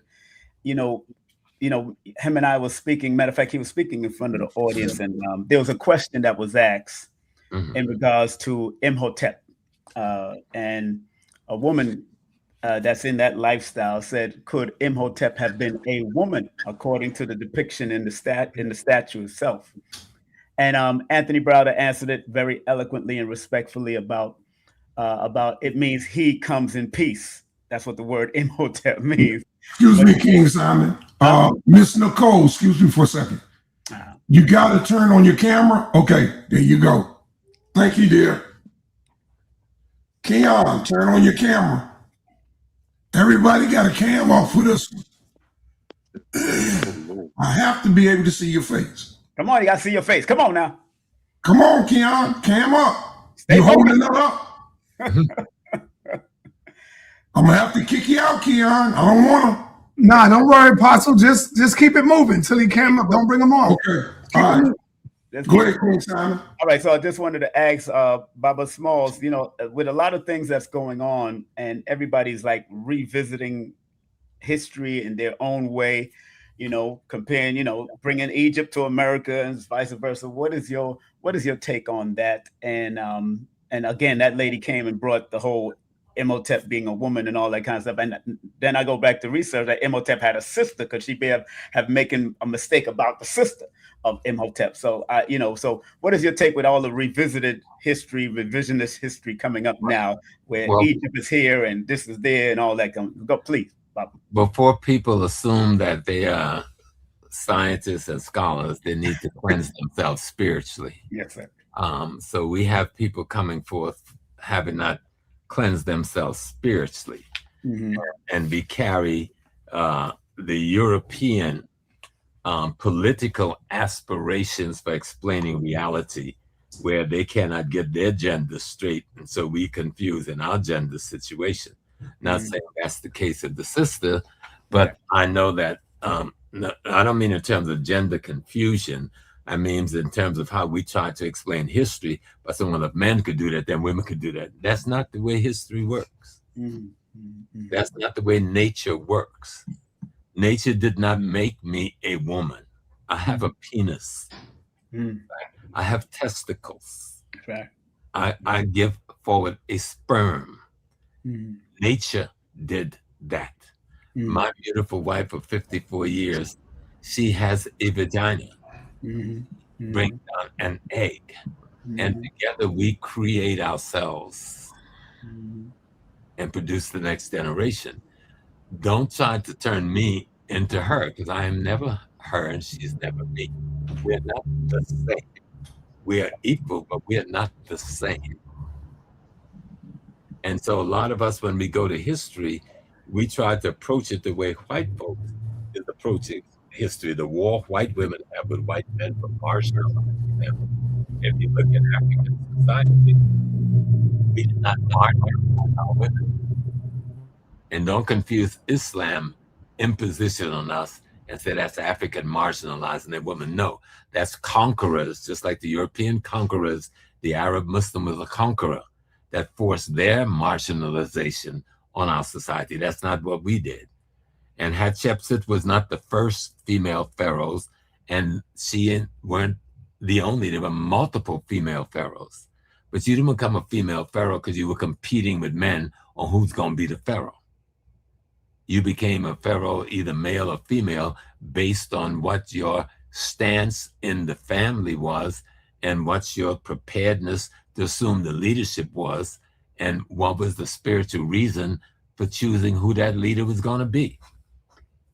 And so we get caught up in the white man thing, trying to play men and women are equal, and equality means I can do the same thing as you can do. You cannot do the same thing I can do, because you cannot send a sperm. I alone as a man can do that. So stop the foolishness. African society was not based on competition between men and women. And I know the Europeans try to do that with a sister and her brother with, I just call her name, but that's their discussion. That shouldn't be our discussion. We should study African culture and African foundation by studying the living culture. Kemet, the people of Kemet didn't die, they moved south and west. And they took their culture and their value system with them. And they took their spiritual system with them. We may have lost control over the land we call Kemet, but we did not stop existing in terms of our worldview and our understanding of cosmology and ecology. We just took it to Sudan and Ethiopia and Uganda and Tanzania and to Nigeria and to Ghana. They're the same people. So study the value system of those people before Islam or Christianity, because neither of those are our thing. Even though both of them had its genesis with some of our people, but we lost control of those things early in their genesis. Right. And so that's the best answer I can give to that. Apostle, do you mind if I just state that Professor Smalls is going to be at Nicholas with us next month? If you don't mind. Apostle? Hello? Apostle? I'm sorry, I was muted. Oh, no. Go ahead. Okay. Give me info. I just want to let everybody know that we're doing a fundraiser for Nicholas Brooklyn next month on April the 18th from 12 to 9 p.m. Because, 52 years they've been in the community doing their thing and providing a lot of service. Like I told the people at Nicholas back in, her father started it, melanated brother started it back in 74. I knew him since 1985. And during the crack era, that place called Nicholas Brooklyn gave us the opportunity to buy wares and vend on the street instead of going towards the crack life, instead of going towards the madness that was happening on the street, myself included. Even when I was in the community of the Ansarullah community under Imam Isa, who everybody calls Dr. York today, he even said, go and support Nicholas Brooklyn. It was he wanted us to stay away from Medina, the Arabs and the other guys, but he told us to go support Nicholas Brooklyn before he came out with his oils and incense. We were supporting. So Nicholas we're doing a star-studded fundraiser for them. All proceeds will go to them at the bookstore and on Fulton Street, 1396 Fulton, from 12 to 9. Professor Smalls is the featured speaker, but Black Dot will be there, KT, Blue Pill, a whole host of us is going to be there. Some women, some men, live performances from Nairobi Sila and a lot of people. So if y'all can make it out, come on out, support. If you are vendors, come on, bring your wares, and 10% could go to Nicholas. You could make your money, but 10% could go to Nicholas. Let's support a bookstore. We've lost Liberation Bookstore. We lost East West Bookstore. We've lost a lot of bookstores from back in the day. Let's not lose this one that's been around for 52 years. Big up to Brother Reggie. I see everybody in the building. Reggie, I need you to come through if you can. Sonetta, I need everybody to come through if they can. Hey, yo, King Simon, I want to say great job for you, brother. That's a great big up, because just like the Soul Brothers Boutique, they've been there for the community. Right. And when all doors close their doors on us, they open their doors. So that is a great fundraiser, my brother. I support that all the way. I hope you'll come on. I wanted to be clear that I'm giving my services 100%. Everybody, yes. That's right. Because we've got to keep it going. We've lost too many good bookstores in our community. How you doing, Brother Reg? I'm happy to see a little smiling face. I want to say something that Professor Smalls was the one who initiated. And then my mind is like, yo, let's make it star-studded. Let's bring some people in. Let's do it. And, let him close it out to consummate the whole union. And let us know that we want to see this store go standing up. And big up to Monique, because she took it over from her father. And she's a woman that's a very proud woman that did not want to ask the community, never did GoFundMe in her life. Right. After she took it over, but this time she needs it. A restoration might be renovating, so they might have to move. You never know. So we want to make sure we support Nicholas, Brooklyn, all the way. Right, right. Let's bring in Brother La, Apostle, Brother La. Okay. Brother La, go ahead. Unmute yourself, Brother La. We can't hear you. Or You turn might have your to mic go up. out and come back in. Turn your mic up. We You can might hear have you. to go out and come back in, Brother La. Can't hear you. Go out, come back in. Okay, go ahead, Apostle. You can continue. Yeah. Reggie, go ahead. Hey, Reggie. Revelation X, I want you to cam up. No, he can't because he's all the way out there. And okay. But brother, he's good. Okay. Go ahead, Reggie. No, Revelation. Oh, you don't want Reggie to go? Yeah, Reggie can talk, but you called Revelation, right? No, I called Reggie, but I was telling Revelation to cam up. Oh, okay. Yeah, no, it's Reggie's turn. Go ahead. Well, peace to the family. Hope everybody is well. And Professor Small, seeing you're looking younger and younger. I don't know how you do it, but you're looking younger and younger. So we haven't seen each other in a little while. And have you? I haven't been able to go to see Dr. Jeffries in about a month and a half. Have you been able to see him? How's he doing? No, it's been about 3 weeks, but I've spoken to him twice, and I gave Sister Rosalind a ride home yesterday from the spiritual conference, and we had a chance to talk about his situation and his condition. I'm going to try to run out there this evening. I'm just waiting for Carol to get back from her mother's. Okay. Well, one of the things is that people don't know is that when they was building the Adam Clayton's state office building, and they was that meant destroying the Black bookstore on 125th Street. Professor Small was protesting at that time period. We've under this new mayor, we've lost the African Mart on 116th Street, and we've under this new mayor, we've also lost the Coliseum in Queens, and so there's a lot of places where our vendors would be. And of course, we've lost the African National Theater, but they're kind of rebuilding it, restructuring. But so what I wanted to ask is, and I'm not trying to be hard, but one of the things that's recently been happening in this community is, well, there has been this documentary, Hebrew to Negroes. And so now in this documentary, Africans weren't Africans, particularly the ones on that came on the transatlantic slave trade. They were Hebrews. And another thing that is going on in our community is this use of Hamites, that they in fact are often separating African people when they don't practice Christianity and Hebrew. They're calling Hamite. They're calling us Hamites, and it seems to be, to me, a little problematic in this community about recent divisions. And you've been around. You knew Matthew Wentworth personally, right? And you knew that community, the Ben Levy's, right? You know all of them.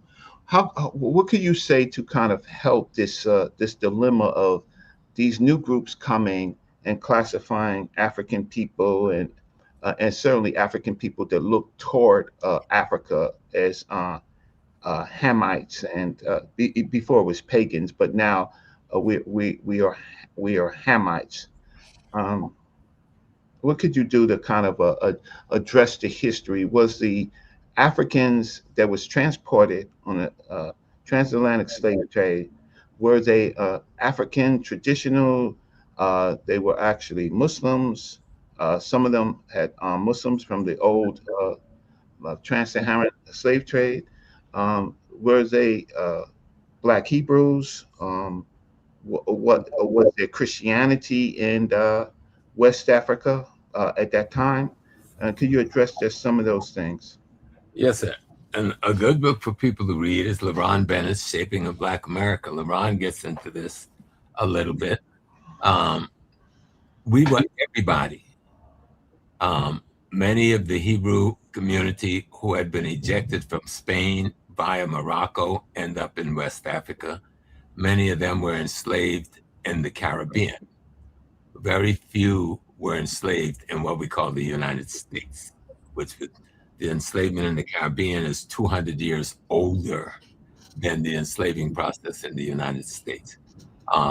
Almost 30% of the people who was enslaved in the United States came from some kingdom that had established the Islamic tradition in West Africa. Even a significant amount were Christians who had been Christianized on that side, either by the Portuguese or someone else. America initially said if you were already a Christian when you were captured, when you got here, you would be manumit, you'd be set free. And then they were saying, after their encounter with Morocco, they were saying if you were a Turk, which meant Muslim to them at that time, or Moor, Turk, Muslim, all meant the same thing at that time. That if you were, you would then be manumitted. Then they realized, oh shit, too many of them are Muslims or Christians or Hebrew. So they dissed that law. They dissed that process and just put all of us in slavery. But the tradition, a Hebrew is not a race. Moors is not a race. Christians is not a race. Muslim is not a race. Those are all religio-social philosophies that we were either forced to live by or chose to live by under some circumstances in our developmental process as a group. And we need to stop confusing. There's the African race. And even now we have multiple identities, but those are social identities. If we're going to deal with our racial identity, then we have to look at Kemet is real. Thousands of years of a processing of African ideas in a singular place took place there, and they've left so much of how they did what they did and the way they did it. It was one place we could go through as one of our greatest libraries and our greatest university. But you'll find that true also in the survival of the Hebrew tradition. Everybody wasn't Hebrew. It couldn't have been because they were running from somebody, and the people they were running from was black too, and they weren't Hebrew, and they were running towards another land, the Canaanites, and they were black too, and they weren't Hebrew. So we have these multiple traditions, and sometimes in history we've had conflict with other traditions and other people in other locations who were also African people just like us. If people want to try to take these religious traditions and make that a race, they need to go back to the drawing board and study. If you're going to talk about the race, all of these traditions were occasional governing and philosophical tools that different African peoples have used in time. Most African people have never used none of them. Okay. Most African people have traditions we haven't even learned about yet, older than most of them, and more profound when you begin to understand the usefulness for individual and social development. And I remind people, the brother who led the Hebrew Israelite community in Harlem, and I always forget the elder's name, was one of Malcolm X's closest friends. Matthew Wentworth? Dr. Matthews, Rabbi Matthews. Yes. And Baba, not Baba Yashinge, the Baba who built the village in South Carolina was one of Malcolm's greatest supporters. And Nana Perry Denny Zula of the Ankh tradition was one of Malcolm's. They didn't have an issue united, though they had different space. You had the Muslims, the Hebrews, the Ankh, the Yoruba, and they were all united together working like Harlem. It is so this new, just this last point that I asked. So this new group of people coming in and classifying, when they look at the history of Africa, classifying them as groups that are not what they deem as Hebrew, classifying in a very pejorative way Hamites as if that is something negative. That's just using white stuff, Reggie. That's what white people were Yeah. doing back in the 1800s and 1700s. So these people got a lot of studying to do. The white people were classifying us as Hamites and Shemites, and that was their way of trying to steal our land, steal our wealth in Northeast Africa. And they attempt to try to steal Kemet. And in the 17th, 1800s, that was the language they were using. So these people who are now studying white history, right, to try to get to Black history, got a lot of studying to do. I won't let them disturb my spirit because they're an absolute minority. They don't affect anything except on the internet to a few people.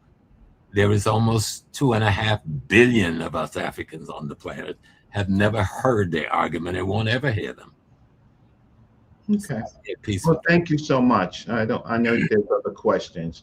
And good seeing you. You're looking good. Tell Sister Carol I said hello, and I'll see you all soon. Huh? She's over at her mother's today, but she'll be back in about an hour.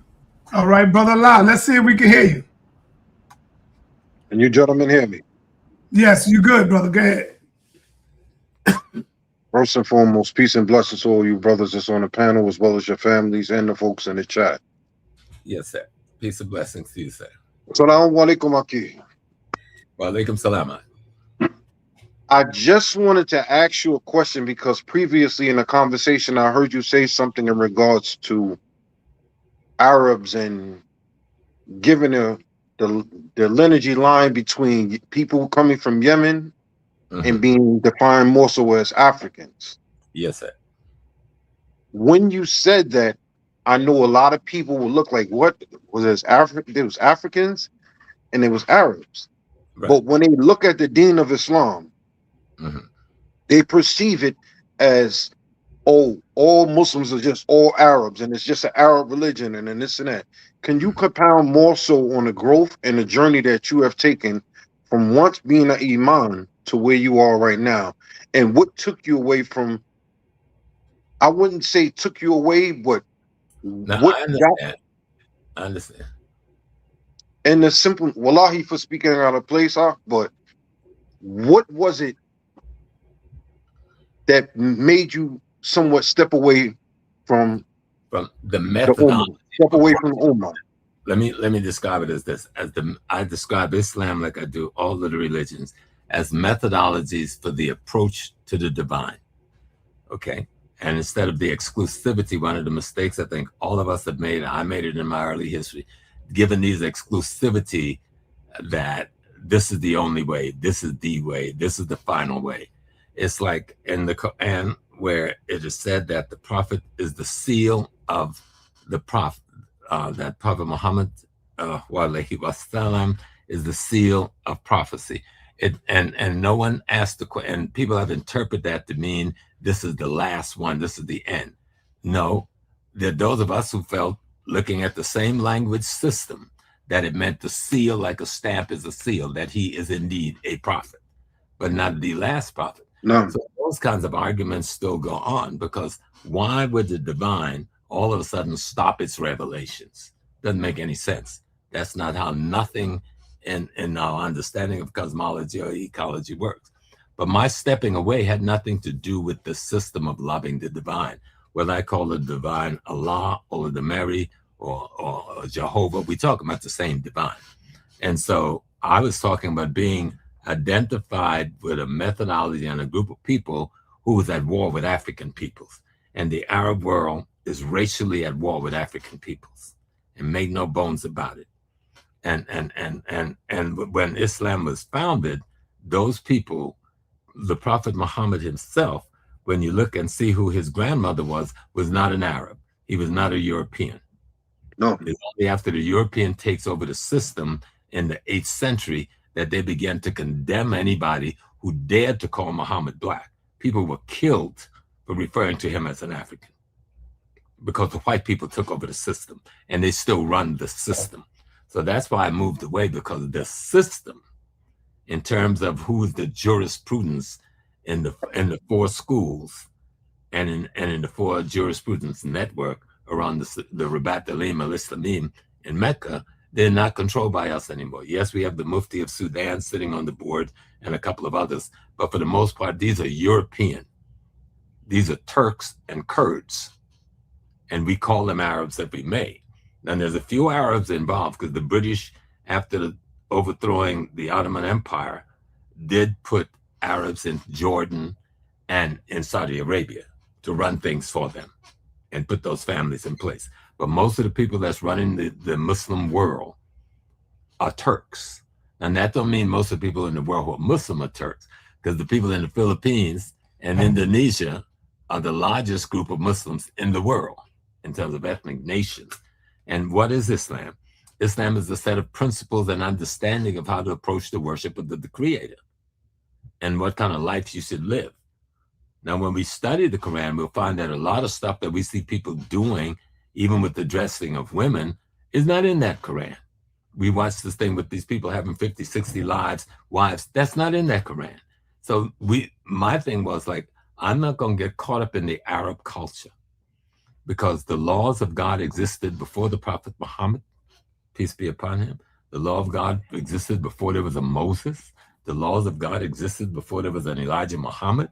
The laws of God existed before there was an Esau that we call Jesus. And so I'm not going to confuse those people having an experience and through warfare having imposed that experience on the rest of us as being my genesis in terms of my quest to know my divine. And so it's a cultural reason for moving away. I'm an African. How do I get to know, and what methodology do I practice on a daily basis that will give me the character so that I don't be a liar, so that I don't be a cheat, so I don't be ego-driven, so I don't be a thief, so I don't be a murderer. And I don't need the Arabs or Turkish approach to that, which they call Islam, because I have other approaches to that that may best suit me. If that makes any sense to you, without making it too complicated. But I will still, when I feel like it, I will still go to the mosque and pray with my brothers, because I know they're not there. There's a mosque right behind me. And I saw some brothers when they approached me about a year ago, well, really about 5 years ago. And I raised to them the contradictions I saw in the behavior of Arabs and Pakistanis towards African Americans. And that's why I would not share the mosque with them. I'd rather go all the way to 113th Street, and I live up in New Rochelle, and go to the Mosque of Islamic Brotherhood, because I'm dealing with the sincerity of the Muslim brothers. I can find some, I don't have any contradiction with the brothers in the nation. They're praying sincerely from their heart. Their method of praying may be different than the method that people who call them Sunnis praying, but I don't care about that. That's man-made methodology. I'm talking about, why is that man standing up there and praying? What is in his heart? When he reads that Quran and he looks at the models and the examples that the Prophet Muhammad is setting, and the models and example that Ali is setting, and some of the others, then I understand what they're trying to do. But I'm not going to get confused in the history of the Arabs' history of fighting to control the world and then call it Islamic civilization. That was no Islamic civilization. Islamic civilization was there before they came. This was white people trying to dominate other people and using Islam to do it. And so I had to be clear about understanding that history. And the only people that I know that did not venture out of their space to dominate other people's land was the African peoples on the continent of Africa. They fought in defense of themselves, but they rarely had standing armies because they didn't need it. You have those things when you're going to go steal from other people.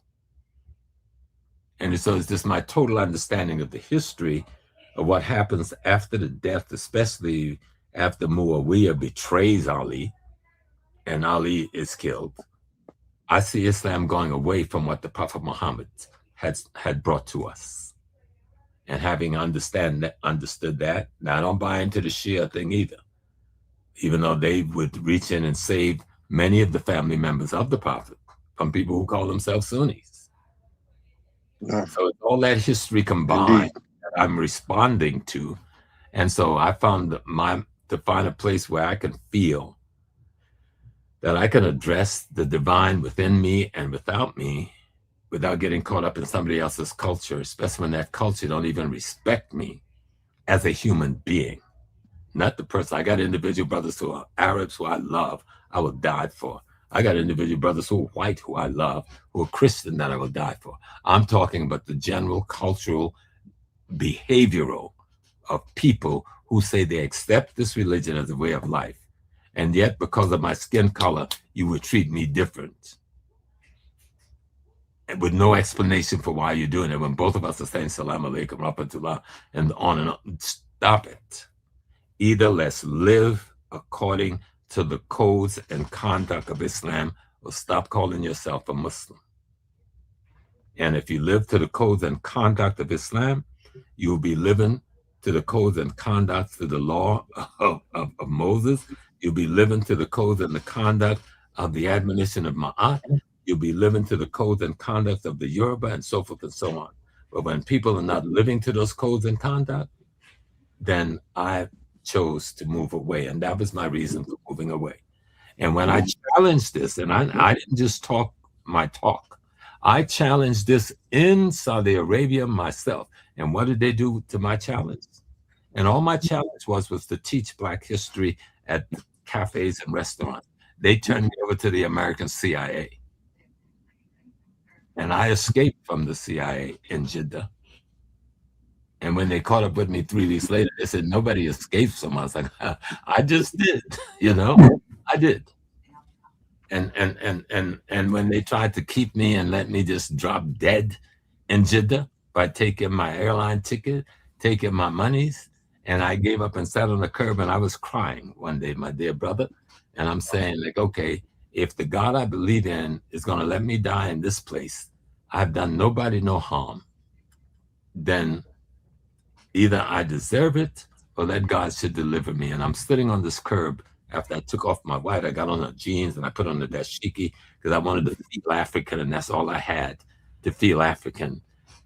Somebody started talking to me, and when I looked up, I'm in the middle of Jeddah, and there's a man standing in full Yoruba dress. I'm going, what the hell? And he's speaking to me in Yoruba. And I said, sir, I only speak English. And he said, I speak English. And he told me who he was and why he was there. His father was a Muslim, and he brought his father to the Hajj. And so there he stood, and he asked me, why was I crying? I was literally crying, boo-hooing like a child. And he said, I will buy you a ticket home. And that man went and bought me a ticket home. Now, I'm not anti-Islam. Islam, as is stated in the document, is a beautiful way of being worshiping divine. I'm talking about the peoples who run the institutions that claim to be the progenitors of Islam. I cannot partner with them. I go back to my mother that existed before they came into existence, because Islam came to clean up the mess that the white people had created in what we call the quote unquote Middle East and Northeast Africa. And the Prophet did clean up the mess. But we've got to look after the Prophet's death, after the old man died, Abu Bakr died. Many people, you and I know who Abu Bakr was. And then after was the who should not have been the Prophet. Okay. And then Muawiyah, who had grown up with Ali, but now he's the general of the Northern Army, and he's the cousin to, what's his name? He leads the assassination of Ali, you see. And even when Umar was the caliph, Umar told him not to invade Kemet. This is a letter of record. He said, if you have not started the invasion, do not invade Kemet. And what Abu al-As did, and this is the history, he ignored Umar's letter and sent a lie back and said the invasion had just already started. And Umar said, if you start, make us proud. But he shouldn't have invaded Kemet because he didn't have to. Because Kemet, the people of Kemet was already fighting the Romans. And they were already trying to oust the Romans. Well, we should have went in and helped them do that. But instead, he pulled the takeover. Of course, he had a good contract. We won't leave any occupying army on you, but you got to give us a certain amount of wealth. You got to give us a certain amount of things, and you got to convert to Islam. That's not what the instructions from Omar was to him. But the same Abu al-As, who we call Ibn al-As, was the same assassin that killed the Prophet Muhammad when we get the surah of the cave. But that's a lot of history that many of the other brothers don't know. But when I study this history, I tell all my brothers who are Muslim who follow the deen, I got your back if your heart is in the deen. But I don't have your back if you're imitating Arab behavior and Arab culture and Arab attitudes and Arab value, which has nothing to do with Islam. Nothing at all. And this is something that, for the most part, I try to emphasize to Sonetta and a lot of other brothers. Mm-hmm. Everything that you said, sir, I concur with it 110%. But Americans, for most Americans that are non-Muslim, they watch the news, they see things of that nature, they perceive it as being a terrorist religion, and it's Arabized and just. But that's where you have to tell your story. You have to tell the history, because most of these people don't know the history you and I know. They know only the news clips because somebody's trying to steal somebody's oil, so they're gonna make them a villain. So we have to tell the story of who the Muslims were, not just talk about Bilal. Bilal is just one great element of the movement. But if we just take our theology, when the Prophet goes to the Dome of the Rock, and he ascends into heaven, what does he say? I heard the footstep of Bilal ahead of me, meaning I heard the footstep of the African world as being more worthy than even me, the prophet of the divine, ahead of me. So I understand the theology. I taught the hell out of Islam, and I still love it. My thing is, as a Yoruba adept or Voodoo adept or an Ankh adept, I'm still as good a Muslim as anybody, because what the word means, you're in submission to the will of the divine. I'm in submission to the will of the divine. That's the best way I can make those explanations. But I will support you, brother, and get my number from Sonetta, and you get in touch with me. You and I need to talk, and I can help take some of that burden off of your spirit that I see on your spirit. And I'll show you how to handle some of these forces coming after you. And use your Quran, you know. Very, very, very powerful. Very powerful. Brother Lai almost got me feeling sorry for him, man. No, I'm not joking. The way I look at the brother, share my number. I see he's sincere. He is definitely sincere, and I feel a little bad for the brother. And he's definitely a good brother. But let's understand. Let me be clear now. Islam is a powerful spiritual force, but you have to know how to be in that spiritual force. We can't. We have white people running around saying they're Yorubas, profaning our way that way, coming out of Brazil and other places. And we can say, yo. I had him on at a convention a few years ago in California. No. We are an African people. We are the original people. When the divine said, I'm going to be human, that divine manifests as an African woman. And she gave birth with loving to the divine to the rest of us African people. There ain't no way you can scientifically prove that ain't the truth, because there ain't nothing else gonna make no sense. And so we know who we are. And we know throughout our history, we've had to struggle to try to bring back the same laws that govern our most ancient ancestors in different forms and in different ways, at different times in history and different locations, because of the situation that was brought about by invasion and invaders. All right, hey, Professor Smalls, I'm sorry. I got to put you on the spot right now. You know I always do it. And for the family out there, first of all, let me say we already went past 2 hours, and this is Professor Smalls. So I'm putting you on the spot right now, Professor.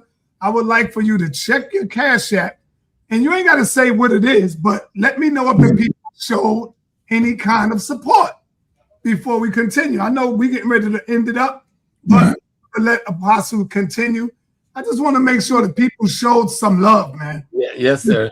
People did, and I appreciate if somebody give me $1. You know. Thank you, family. The link is in the chat. For those of y'all who didn't contribute, remember he do this work for us. And every time I get Professor Smalls, I want y'all to know this. He never asks me to get donations. I take it upon myself to tell him I'm going to get donations from the people. So he never asked me to do it. I do it on my own. You know what I'm saying? So with that, Let me go to Revelations, because Revelation is in the Right. Bible. We dealt with it, Muslim, Brother La. Now Revelation is a bona fide Christian. He loved Jesus so much. And so Revelation, you got the floor, brother. Hold up real quick. Sa, the Cash App is not sending us over to the link. So maybe check. I seen it on Sun. I don't know. I clicked it because I was trying to donate and it sent me somewhere else. So I don't know, but no, it sent it's me. working. I just clicked it and it took me right to You his clicked Cash it, App. it worked for you? Okay. Yes. It didn't work for me. Did you click my Sanchez? Did you click Suntan Assad? Yeah, I clicked the one that you got in there. And it took you right there, right? No, it took me somewhere. No, click the one I just put in there. Cash Click the one. Hold on, click the one I just threw in there. All right, brother. Revelation, go ahead, Revelation. Before we get small. I just wanted to say one thing. Can you hear me?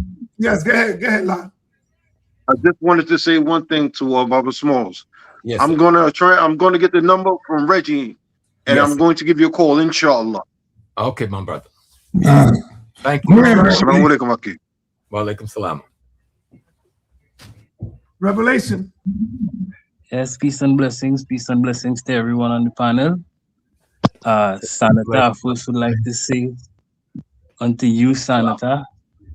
You could hear me, right, Sanata? Yes, I hear you. Yes, peace and blessings to everyone on the panel. Sanata, first would like to say unto you, Sanata. It looks like I have a delay. No, go ahead. I had to cut my I had to put somebody on mute. You good now? Keep going, man. Okay, no problem. Sorry about that. And Sa, I want to say to you firstly, Sa, God bless you, you know. God bless you, boy. God, and thank you very, very much for this blessing, as well as all the blessings that you continuously give unto us with the HOK. From the heart, boy, Sanata, I just want to say thank you very, very much for this blessing, right? That's number one. Number two, I just want to big up King Simon, because I ain't seen him in a while. So big respect to King Simon and the bookstore. And the reason I say that is because we have greatness like Professor Smalls, and when King Simon was talking about the bookstore, he reminded me about Dr. Ben and Dr. Clark, how they always speak about how important it is to have certain books, you know, and how exclusive as well as how expensive some of these books were, you know, as opposed to living in an age of AI. Now, I'll just segue right now to Professor Smalls. Assalamu alaikum to you, sir. Yes, sir. All right. I just want to say to you that you will live forever, and I mean that, right? I don't really have much questions. I have two questions here because I was saying, AI is something that the only thing better than what King Simon doing, which is giving the people knowledge in the books and everything, would be able to speak to individuals such as yourself that still around but have so much experience that he could give to us. And you here, you know, so is this actually the real authentic thing? But we live in a world right now where people could just take up their phone and ask a question.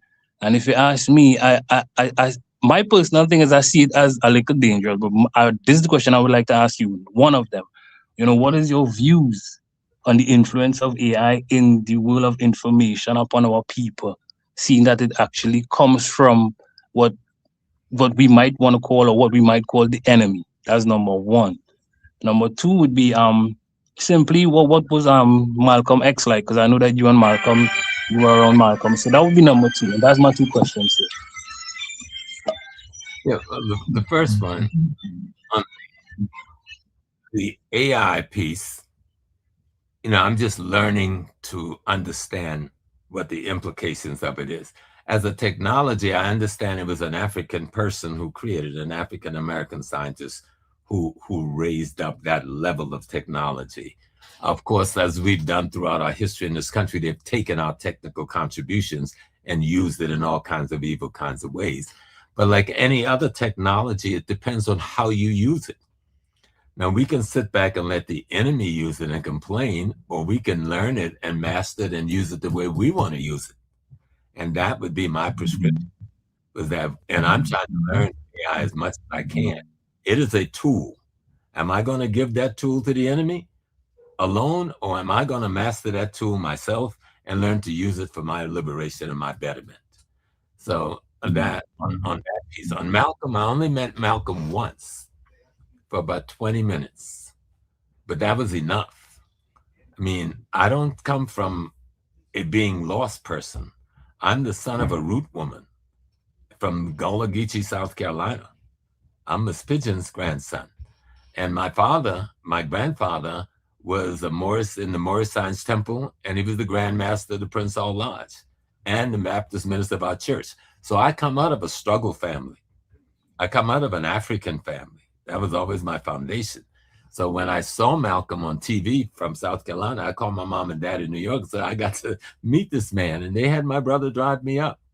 And I got to meet that man in 1963.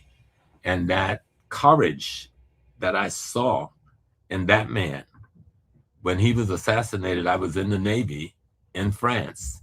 We had heard he was coming through my big brother. So we went to Paris. We were in Cannes at the time to see him, but he never came, and we never knew why. And we went back to Cannes like 18-year-olds. We partied and did our thing. A few weeks later, I get a big package from my brother with all of the clippings showing he had been assassinated. And I put them all in a photo album. And within 2 weeks, CID, Central Intelligence Division of the Navy, took my album away from me. And I was a youngster. I didn't understand why. I didn't understand the implications of politics and radicalism. I didn't understand why they were taking my newspaper clippings of the man's death. And so when I came home, I went directly to his sister. I wasn't home a week. And Ella Collins was doing a rally on 125th Street. And there were thousands of people there. That was Malcolm's big sister. And I was being mischievous. Something in my spirit said, get through the crowd. I maneuvered through the crowd. She had all these security men around him. I walked right up to the stage and I put my hand on her foot. Just set my hand on top of her foot. And the security men jumped me.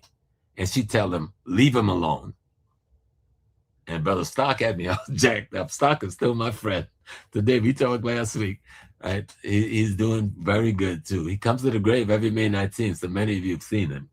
And she said, leave him alone. And she asked somebody for a pencil and a piece of paper.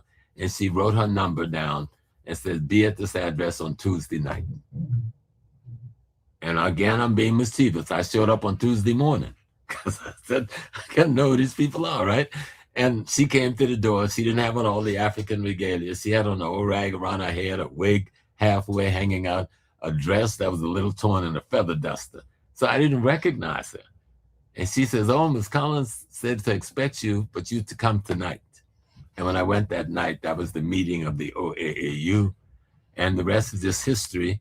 Within 5 months, I was living in her home, being taught by her for the next 11 years. I was sleeping in the room, Malcolm's room, wearing Malcolm's pajamas. She would fix me Malcolm's favorite dish. It was kind of weird for a while, you know, but I was reading Malcolm's notes, and because Malcolm left everything there. And so I just studied. And between Ella and all of the rest of Malcolm's family that lived in Boston and North Carolina, they just took me into the family. His brother Wilford, Filbert, they all just kind of took me in like I belonged to them. And so within months, I was elected as the imam over the mosque. I just learned some Arabic. I just learned how to make the prayers and read the Quran. I'd read the Quran before, but now I'm reading it for religious purposes. Before it was just a document. And Haj Hasham Jabber, the brother who had buried Malcolm, was my tutor, along with the brother named Ahmed Asman. Jabber has gone to the ancestors, but Asman, you read about him in Malcolm's autobiography, but Asman is still alive. He's a Sudanese brother. He's now in Egypt trying to save his family in Sudan from the crisis that's there. So I hear from him every day, you know. So some of us have just kept the brotherhood as tight as we could, even all of us in our 80s or in our 90s now. But Malcolm's spirit, it was just to know the spirit of this young, remember he died at 39 like Dr. King. These were youngsters, babies, but they were standing up for our freedom. They had this courage. They were learning our history and culture and trying to teach us something. And that's all I wanted to be. I wanted to be like them. I gave up my girlfriend. I gave up everything until I lost my mind. All I wanted to do was to be like Malcolm X, have the courage to stand up, fight, even if I died. And I tell you, I got deeply into spirituality because every time I tried to die, something wouldn't let them kill me. If you can understand, laying on the floor in LAX in a terminal with a sawed-off shotgun in one hand and 245 laying at your side with 4 of your comrades, and you're looking almost 30 yards down, LAPD finest is coming with their flak jacket vests and their guns, and the FBI step in the middle of us. That shit is unreal. It is surreal, but I've had that experience. You understand? Be behind a gas station. Wow. 77 Yes, sir. still in your mouth in the middle of the night. And they said, if you don't sign this confession saying you got all this $1 million worth of dope and some stolen pistol from the Oakland Armory, we gonna blow your end head off. And I'm saying, I ain't signing nothing. So, but again, the ancestors saved me, you know? So I have to do this work. I have to do this work until I'm no more. Yes. All right. So, Professor, before I pass the mic to Apostle to close out, I don't know if you have time for one more. We got one more brother, Asar Mkah. He's the only one that didn't ask a question. Yes, and then we can pass the mic to Apostle and allow y'all to close out. But I want to ask this question, Professor. What's going on with the Bumpy Johnson movie? Because I know they all came to you to ask you for your perspective on the life of Bumpy Johnson. Are they bringing another series to it, or is it the end? No, next month they're going to do a 2-hour closeout of each of the storylines. Okay. The system rejected us because they would not give us any awards. It was just too long for their system. We killed, you know, in one scene in the last, I didn't even watch the last episode. In one scene, we killed 13 white people in one night. These people are crazy, right? We wanted to present, and what I love about Brother Forrest Whitaker, let me say something about that brother since we just this is a beautiful, beautiful African brother. Like nobody really understands. This brother got a refugee camp in Southern Sudan. He's got a refugee camp in Uganda. He's got one in Colombia where he's teaching these young people entrepreneurship. He's teaching them how to work, how to use computers and helping them to find jobs and how to become leaders in their community. He's got 2 programs in the schools in LA, and nobody even knows this brother's doing this work. This brother has been studying and functioning as a priest in the Yoruba tradition for over 30 years in Lukomi. And he way ahead of me. I got to learn at his feet. But we worked together beautifully because we understood who one another was. Nobody else. Wonder they always getting him to play these roles. Huh? I said, no wonder they always getting him to play these roles. Yeah. Black Panther. He's a spiritual brother, beautiful spiritual brother. And he the only missed role I think he ever took was the King of Scotland. And then he learned later who Amin really was. But he takes only roles that he thinks is going to teach the Black community. Yeah, I was surprised one day. I came up my house early in the morning on a summer day. You're talking about Forrest Whitaker, right? Yes, yeah, Forrest Whitaker. Right. Yeah, I come up my house on a Sunday, on a sunny morning, and I was shocked to see you sitting right in front of my building in the producer's chair. And then you got Forrest Whitaker on the side of you. I'm like, what the hell is going on? That's when I learned that y'all was shooting the movie about Bumpy Johnson. Right. I remember that day. Yeah. What did you say about Mamie, the sister playing Mamie outside? Huh? I was asking Side, what did he say about the sister playing Mamie? Oh, Bumpy's wife? Yeah, the one that played that part. I said, she is beautiful in person. Yeah. Yeah. I said, damn, when I seen her, I was like, damn, she's really beautiful in person, man.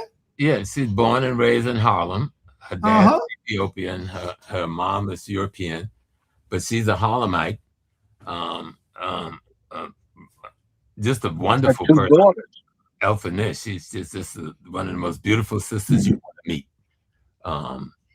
Working with those people, that was the most beautiful group. None of them had that ego tripping silliness as a part of their characters. When we come in the morning, you know, we greet each other and get ready to work, because I was the chief consultant, but I was on, you know, usually the consultants sit at home and do phone call plays with them and read scripts. And I go like, no, I want to be on every set for every shoot to see if you're really doing what we say we're going to do. And they did about 75%. Yeah. Said we would do. I was happy that at least they came to you, because you know the story. All right, let's go to Asar and Carl, and then Apostle, you can close out with Professor. I'm out of here, brother. Peace. All right, thanks, sir. Appreciate you. Go ahead, Asar. Shout out to Apostle for putting this together, putting it on. Shout out to Saber Reggie, because I know he's always involved, and of course the great big brother Sarnetta, and of course our greatest big brother at the moment, Professor Smalls. It's always a pleasure to see you and to see you doing the work. My questions are twofold. One, the movement with Ibrahim Traore, and you see the Pan-Africans over there basically coming together as a unit. Even Nigeria recently being disrespected by Trump and saying, okay, the American dollar is not worth a nickel to us. We'll move how we move because we actually have resources. What do you suggest as far as, because they're trying to do the United States of Africa, which we've always wanted. What do you suggest? You suggest a president over the whole United States of Africa, or something that I suggested recently on a Facebook post, a council of African members where they conglomerate and everyone gives into the whole as a group? Well, what you suggest is the African way. A president, that concept is a very Western concept. The African way is communal, collective, cooperative rulership. And so I'm sure that's being discussed right now. There are people who are working on what would that look like, and how do we imitate our ancient tradition. Even if we go back to the Pharaonic tradition, that wasn't a single rulership. You know what I'm saying? He had people around him. There was a whole council.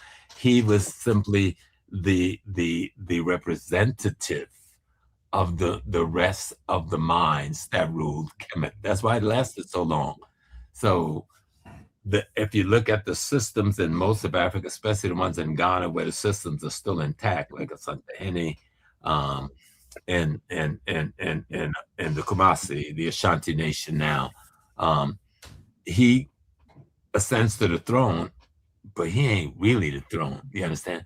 He's the representative of the ancestors to the people, but there's a whole council, a whole pyramidal under him that makes the decision that when it gets to him, he carries them out.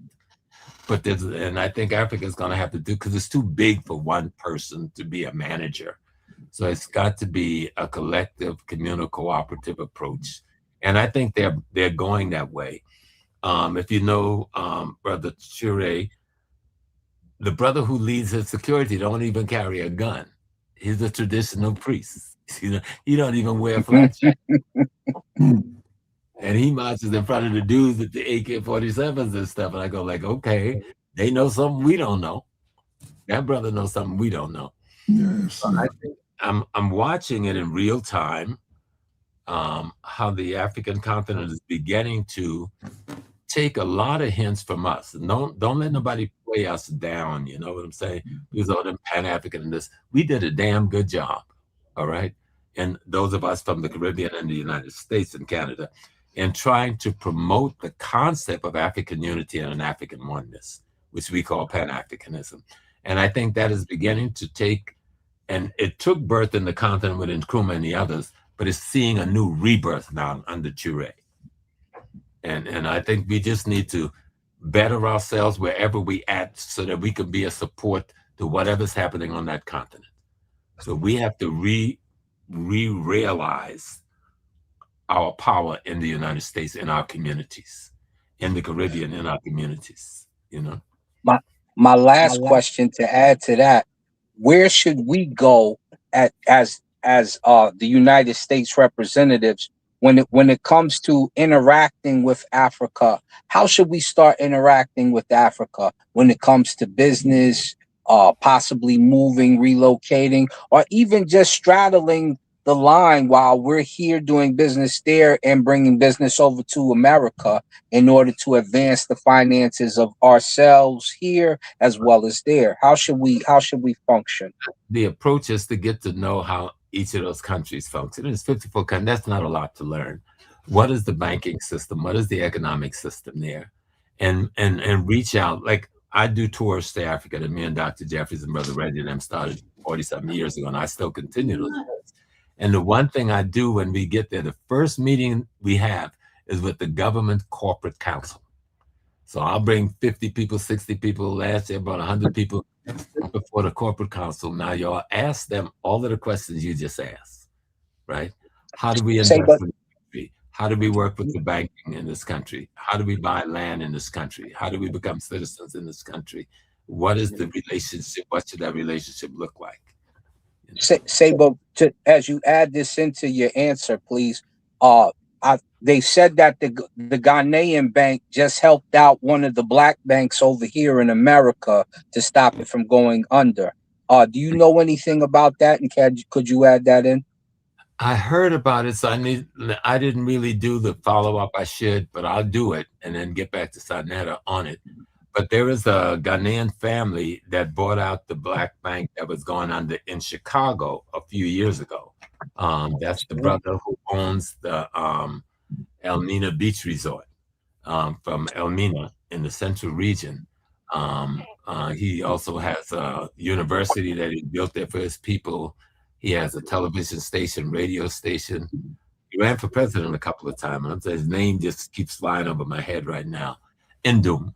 Nana Indum, and his two, that's just a piece of his name, but his sons, one of his sons or two of his sons have taken over the management of that bank, and they've opened another bank in the Chicago area. And they've been able, and that bank is the bank that's been able to help other black banks on this side. So we see it coming. And I know Zenith Bank, which is a Nigerian-based bank, have been trying to establish themselves in America also. So we're hoping that that comes too. But I tried to get the bank account over there. Like I tell people, I have a bank account in Ghana. I have two of them. And I think we should begin to bank with some of the banks at home and begin to invest in some of the stock markets at home.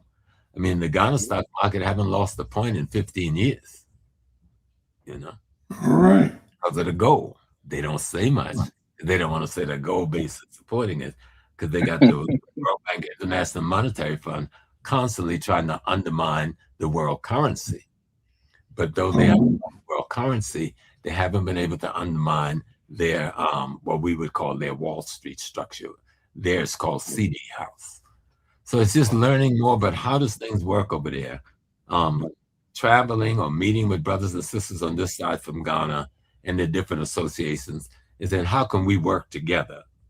You know, how do we invest? Most of our people, we got nearly 80 million people here. Most of us will never move back to Africa. Some will, and many are right now. But any of us can invest in Africa. You understand? Or even decide it's only a 10-hour flight away. If you want to have your main home there, your main home there, come see the family on the weekend, you could do that in jumping on a Delta. You know what I'm saying? So we've got to bridge that gap. Don't let that gap seem as big as they try to make it seem, oh, there's a whole ocean. We cross that ocean in 9 hours. Okay? On the same time, it takes me to fly to California and get from the airport to, okay? So it's just more interaction between our people. You're going to have negative people. Like there's a, we know that as we're trying to move into Africa, the State Department and the Justice Department got their agents on the ground trying to antagonize the relationship, just like they have it on the ground this side trying to antagonize our relationship. Let's learn to identify those elements and not let those elements turn us against one another. Okay. Well, thanks, Asari and Ka. And everybody else that showed up for today's videotaping. This has been an exclusive event. I'm very thankful for this taking place. I have one last question for you, Elder. I'm gonna turn it over to you and let you say your last words before leaving. But my question is, do you think anything serious is going to come from or come about due to reparations, that they're going to give us anything? It isn't that they're going to give us anything. They owe us everything. Right. And so we do not feel bad or weak on the reparations question. Let's consider it a weapon. Let's jack them up as much as we can jack them up financially, publicity-wise, propaganda-wise. If we never get a penny, but as the world turns and as our power grows, they're going to be glad to give us some reparations just to be able to stay in the game. But if you don't go for it, you won't get it, you know?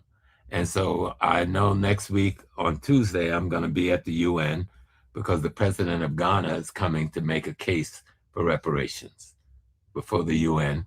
And to get the UN, though the UN made a statement in the Durban Accords that the transatlantic slave, which was 20-something years ago, and that the transatlantic slave trade was a crime against humanity, but they didn't make it a fact by having it voted on in the General Assembly. So the president of Ghana is asking for that to be voted on in the General Assembly, as well as to make a plea, his case, for reparations for all African peoples. So that's going to happen on Tuesday at the General Assembly here in New York. All right. Let me let you just say, I appreciate you, Professor Small, for taking the time out and joining me on Sonnetta's platform so that I might have the opportunity that was afforded to me today. I thank God for you. I'm looking forward to meeting you in person one day. God willingly, it would happen. I'm down here in Tennessee now. I was in South Carolina for about 19 years. I moved down to Hilton Head from DC. And I've been here in Tennessee, Middle Tennessee, I wanted to get away from the ocean. And I'm up in the mountains in Middle Tennessee right now. So you up in the mountains with those brothers and sisters who was in the Dismal Swamp? Yeah. Yeah, many of them, most people don't know that was one of the biggest Maroon community in America until Florida, with us being down there with the Creek Indians. But the Dismal Swamp was one of the oldest and one of the largest Maroon community. And that was in Virginia and parts of North Carolina. And after the Civil War, many of them moved to Western North Carolina, up in those mountains. There was some Irish people up in there with us, but it was mostly Africans and Native Americans. Yes, sir. As a matter of fact, I want to show you my identification. Let me put me on the big screen.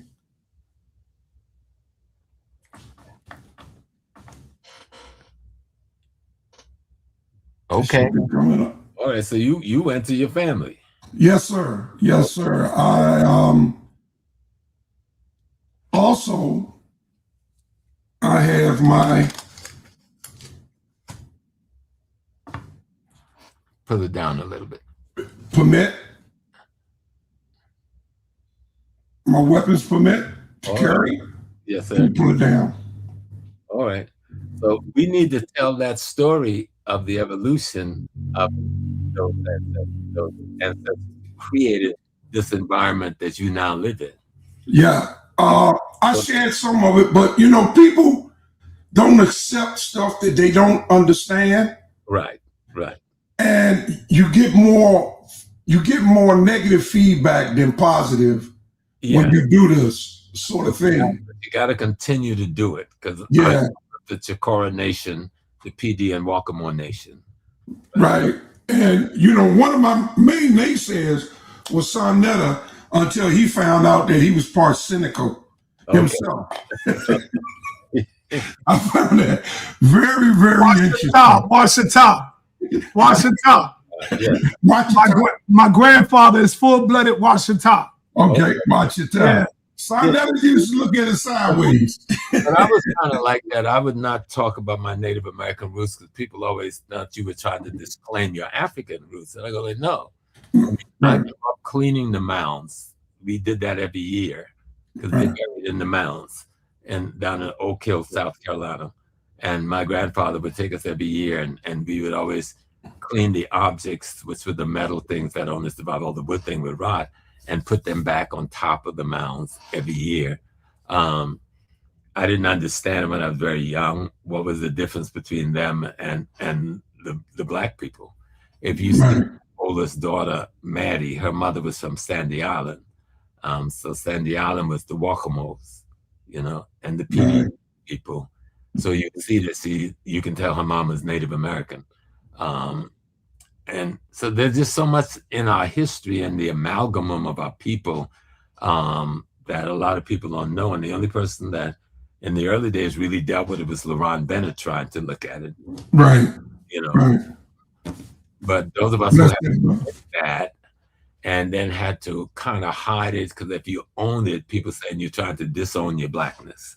And so you had to then say, okay, no, these two people amalgamated and they fought with each other and it took at each other. Yes, some of the Asiatics were against us and some of them enslaved us and some of them tracked us.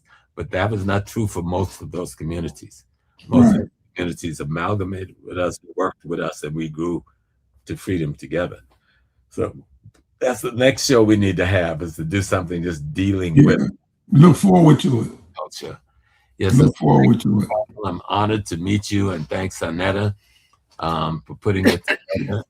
And it's good to see Brother Reggie today. Like you said, we hadn't seen each other for a minute, but I'm still here until I'm here no more. The thing is like the power of the universe is what makes us what we are. Yeah. You got to be, for Sanetta to create this kind of a platform, and no one else had one. I remember when I go into Bermuda and Africa, people go, hey, Mr. Sanetta. They go, Mr. Sanetta. That's how, they didn't know nothing but no Professor Small. They know that's Mr. Sanetta. Mr. Sanetta TV. That's Sanetta TV. And, but what you did, you pioneered this industry. Many others have jumped into it since, but you were the pioneer, and you're still very good at it. So keep up the work. Keep doing the work. All right. Thank you, Professor. Tawada. That means thank you in Hebrew. Yes. Thank you. I want you to play one of them appropriate songs. No. Don't go nowhere, Apostle. I want to say thank you to Professor Smalls. Thank you for taking the time out coming through. I hope the people have looked out for you. And Brother La is interested. He definitely wanna. I'm gonna send Brother La your number. I'm gonna text him your number because he's in the chat saying he wanna finish off y'all conversation. So thank you, Professor Smalls. Appreciate you coming through, brother.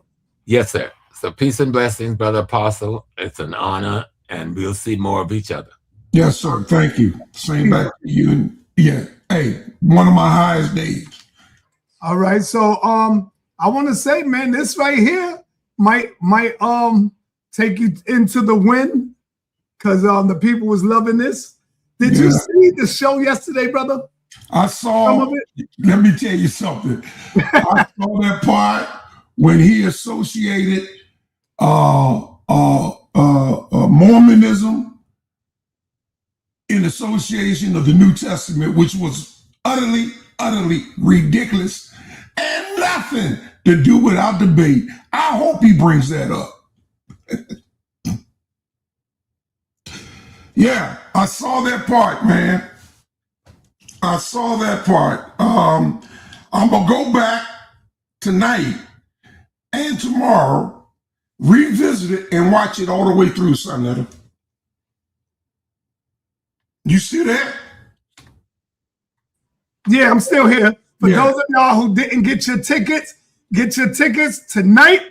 If you can't afford the extra $5, it goes up tomorrow. As soon as I wake up, the extra $5 go on the ticket. Right now it's $20, and it will be going up tomorrow. Tomorrow, as soon as I wake up, I'm coming up in here and we fixing that price. So thank you, Brother Apostle. You did a great job, man. And you got to start throwing your Cash App link in the chat as well, so people can show you love and support you. Yeah. I feel kind of funny sometimes doing it, although there is a need. Yeah, don't feel funny. Yeah. Doing a service to the people, brother. Yeah. And Brother Lai said, be very careful. I guess he's giving you some advice. He said, be very careful, Elder Apostle. Yes. Your wife said the same thing, that I ought to be very, but no one is telling him to be very careful. I'm apprised of that. You better share that same sentiment with him, to be very careful. Right. Very careful. But I know, look, Morpheus at least is around his middle 50s. Possibly into his 60s. I don't know. I'm guessing. I don't know how old Morpheus is, but I know he's not a dummy. You know, and I know how he can put things together.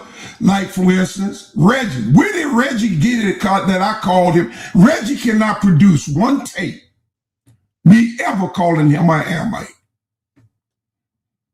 He cannot. Nobody can. There's not a person on YouTube can produce, a black person can produce anything saying that I called them a Hamite. I don't recall none of that. I don't recall none of that. I never called Reggie a Hamite. And if I was to call him anything, he act more like an Edomite than a Hamite, because he's untrustworthy. He's a low vibration person. All right. Let's not. I understand. He shouldn't mess up your video. He did, but you pulled him back. Your warning curved him, and I thank God for that. Oh, you saw that? You saw me in the chat? Huh? Oh, you saw me? Yeah, I saw you in the chat. Oh, okay. Yeah, and somebody needed to say it to him. Yeah, it wasn't a time, no place for that. Yeah, I challenge Reggie to produce one documentation of me calling him a Hamite. Yeah, and with that, Apostle, peace. You got the last words. All right, y'all. Listen, I thank y'all for the 3 hours that y'all shared with me. My Cash App is $Apostle Zaqan 1414.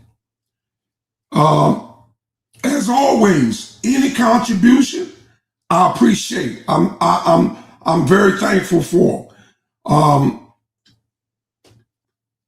More than all, just treat me with respect, and I will be happy. Give me the respect that I give you, and I will be fine. Okay? That's all I say. Treat me with the same respect that I treat you, and all will be well.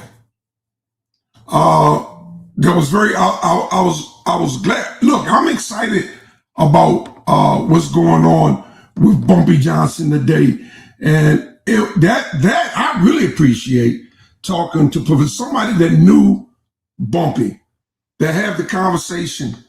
My Bumpy, because what Bumpy did, as gangster as he was, he did it for his community. You can say what you want, but he did it for his community. And I got nothing but respect for Ellsworth, Mr. Ellsworth, Bumpy Johnson, and his 2 brides that he had, because I believe he had a wife before, Sister Mamie. The future events that they got planned for that, I can't wait till they come out. I can't wait for the next season to come out. Now that Frank Lucas has joined the frail, I just want to see more and more about it. Frank ain't Bumpy, okay? But I'm still not going to speak ill of the dead. I'll just say Frank ain't bumping. So listen, y'all. Much respect, love, appreciate you. Pray for me while I pray for you. Will you do that? Will you do that? Will you have the same forgiveness for me that I have for you? Will you show the same love to me that I show to you?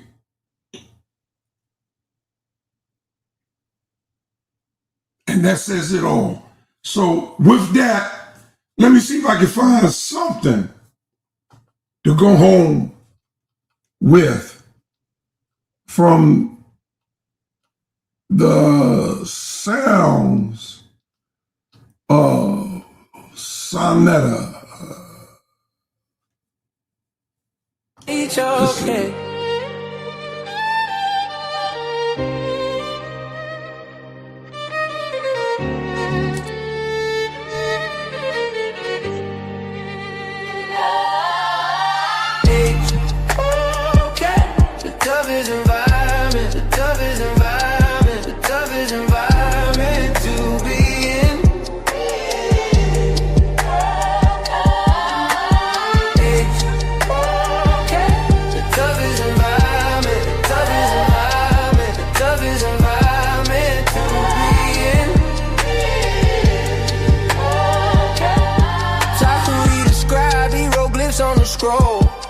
Kemetic teacher, ancient truths in the soul. Not by the queen, her crown never bends. Wisdom in her voice, the cosmos ascends. Jabari the veteran, the base sharp as blades. Dr. Reggie from the Bronx, history's cascade. Apostle Bible soldier, scriptures in his veins. Santana general, war cries like chain. You need tough skin, where the battle begin. Source up your information.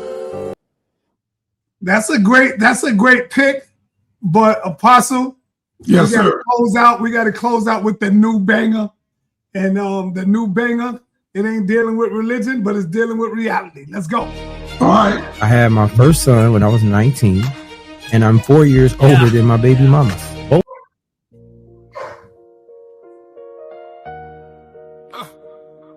Yeah. Yeah. Woo. Pull the curtain back on the monster then. 19 years old. Woo. Committing the ultimate sin. To 14-year-old, you targeted the youth. Woo. A monster in the making. Yeah. That's the ugly truth. 19-year-old, that's way past corrupt. You weren't young and in love. You were hunting a child while she was in middle school. Your actions were wild. A decade of difference when the mind hasn't grown. You prayed on the seed before it could ever be sown. That at a milestone, that's a criminal case. You can't talk about honor with that stain on your face. That clock is ticking, sun in the bill is due. The seeds that you planted are coming for you. You thrive in the gutter, profiting off the dead. But the way to get karma is hanging by a thread. You're dirty by nature. A snake in the grass with a soul made of garbage and a heart made of glass. You targeted me, Saneta. You didn't stop there. You put my young daughter on the screen. It's a nightmare. A teenage girl in her panties just coming from school. You a sick, twisted predator breaking every rule. Post up nudes in the kids. You're a soulless disgrace. Hiding behind Gilbert Arenas, happy to show us taste. You a starving voyeur with a soul made of salt. Blaming the better man for every one of your faults. George, you were so gutted by envy, Booker, so blinded by his shine that you're hunting my children and crossing the line. Your bottle feeding coward with a pedophile's class 19 and predatory, now the die is being cast. Pull the curtain back on the monster then. 19 years old, committing the ultimate sin. To 14-year-old, you targeted the youth. A monster in the making. That's the ugly truth.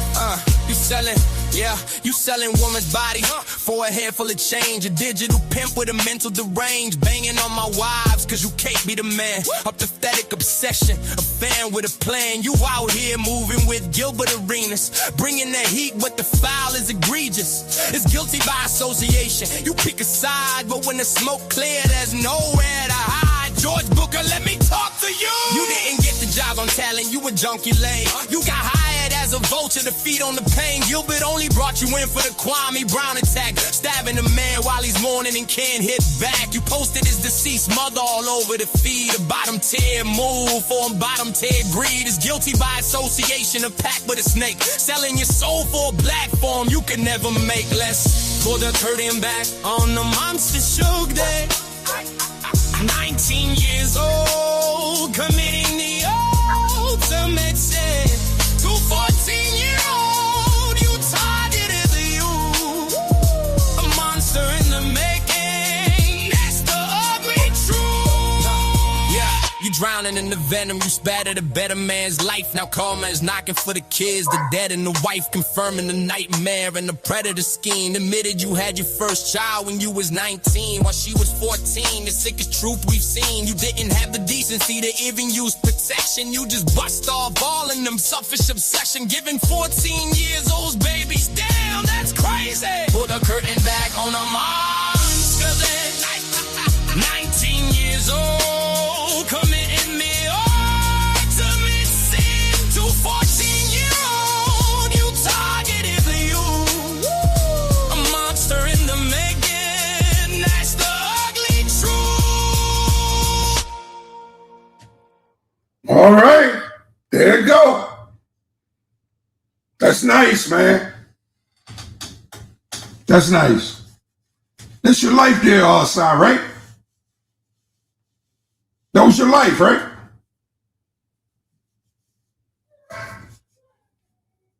Yeah, that was the true story. Yeah, that was about you, right? Yeah, that was a true story, brother. I got part 2 coming tomorrow. Okay. I got part 2 coming tomorrow. I got more to say. All right. Yeah. I got more to say, bro. Part 2 coming. All right. All right. All right, y'all. Peace. It's hard. It's hard. It's hard saying goodbye, but I got to do it. Right. We got to do it. See you tomorrow. Y'all take care. Have happiness and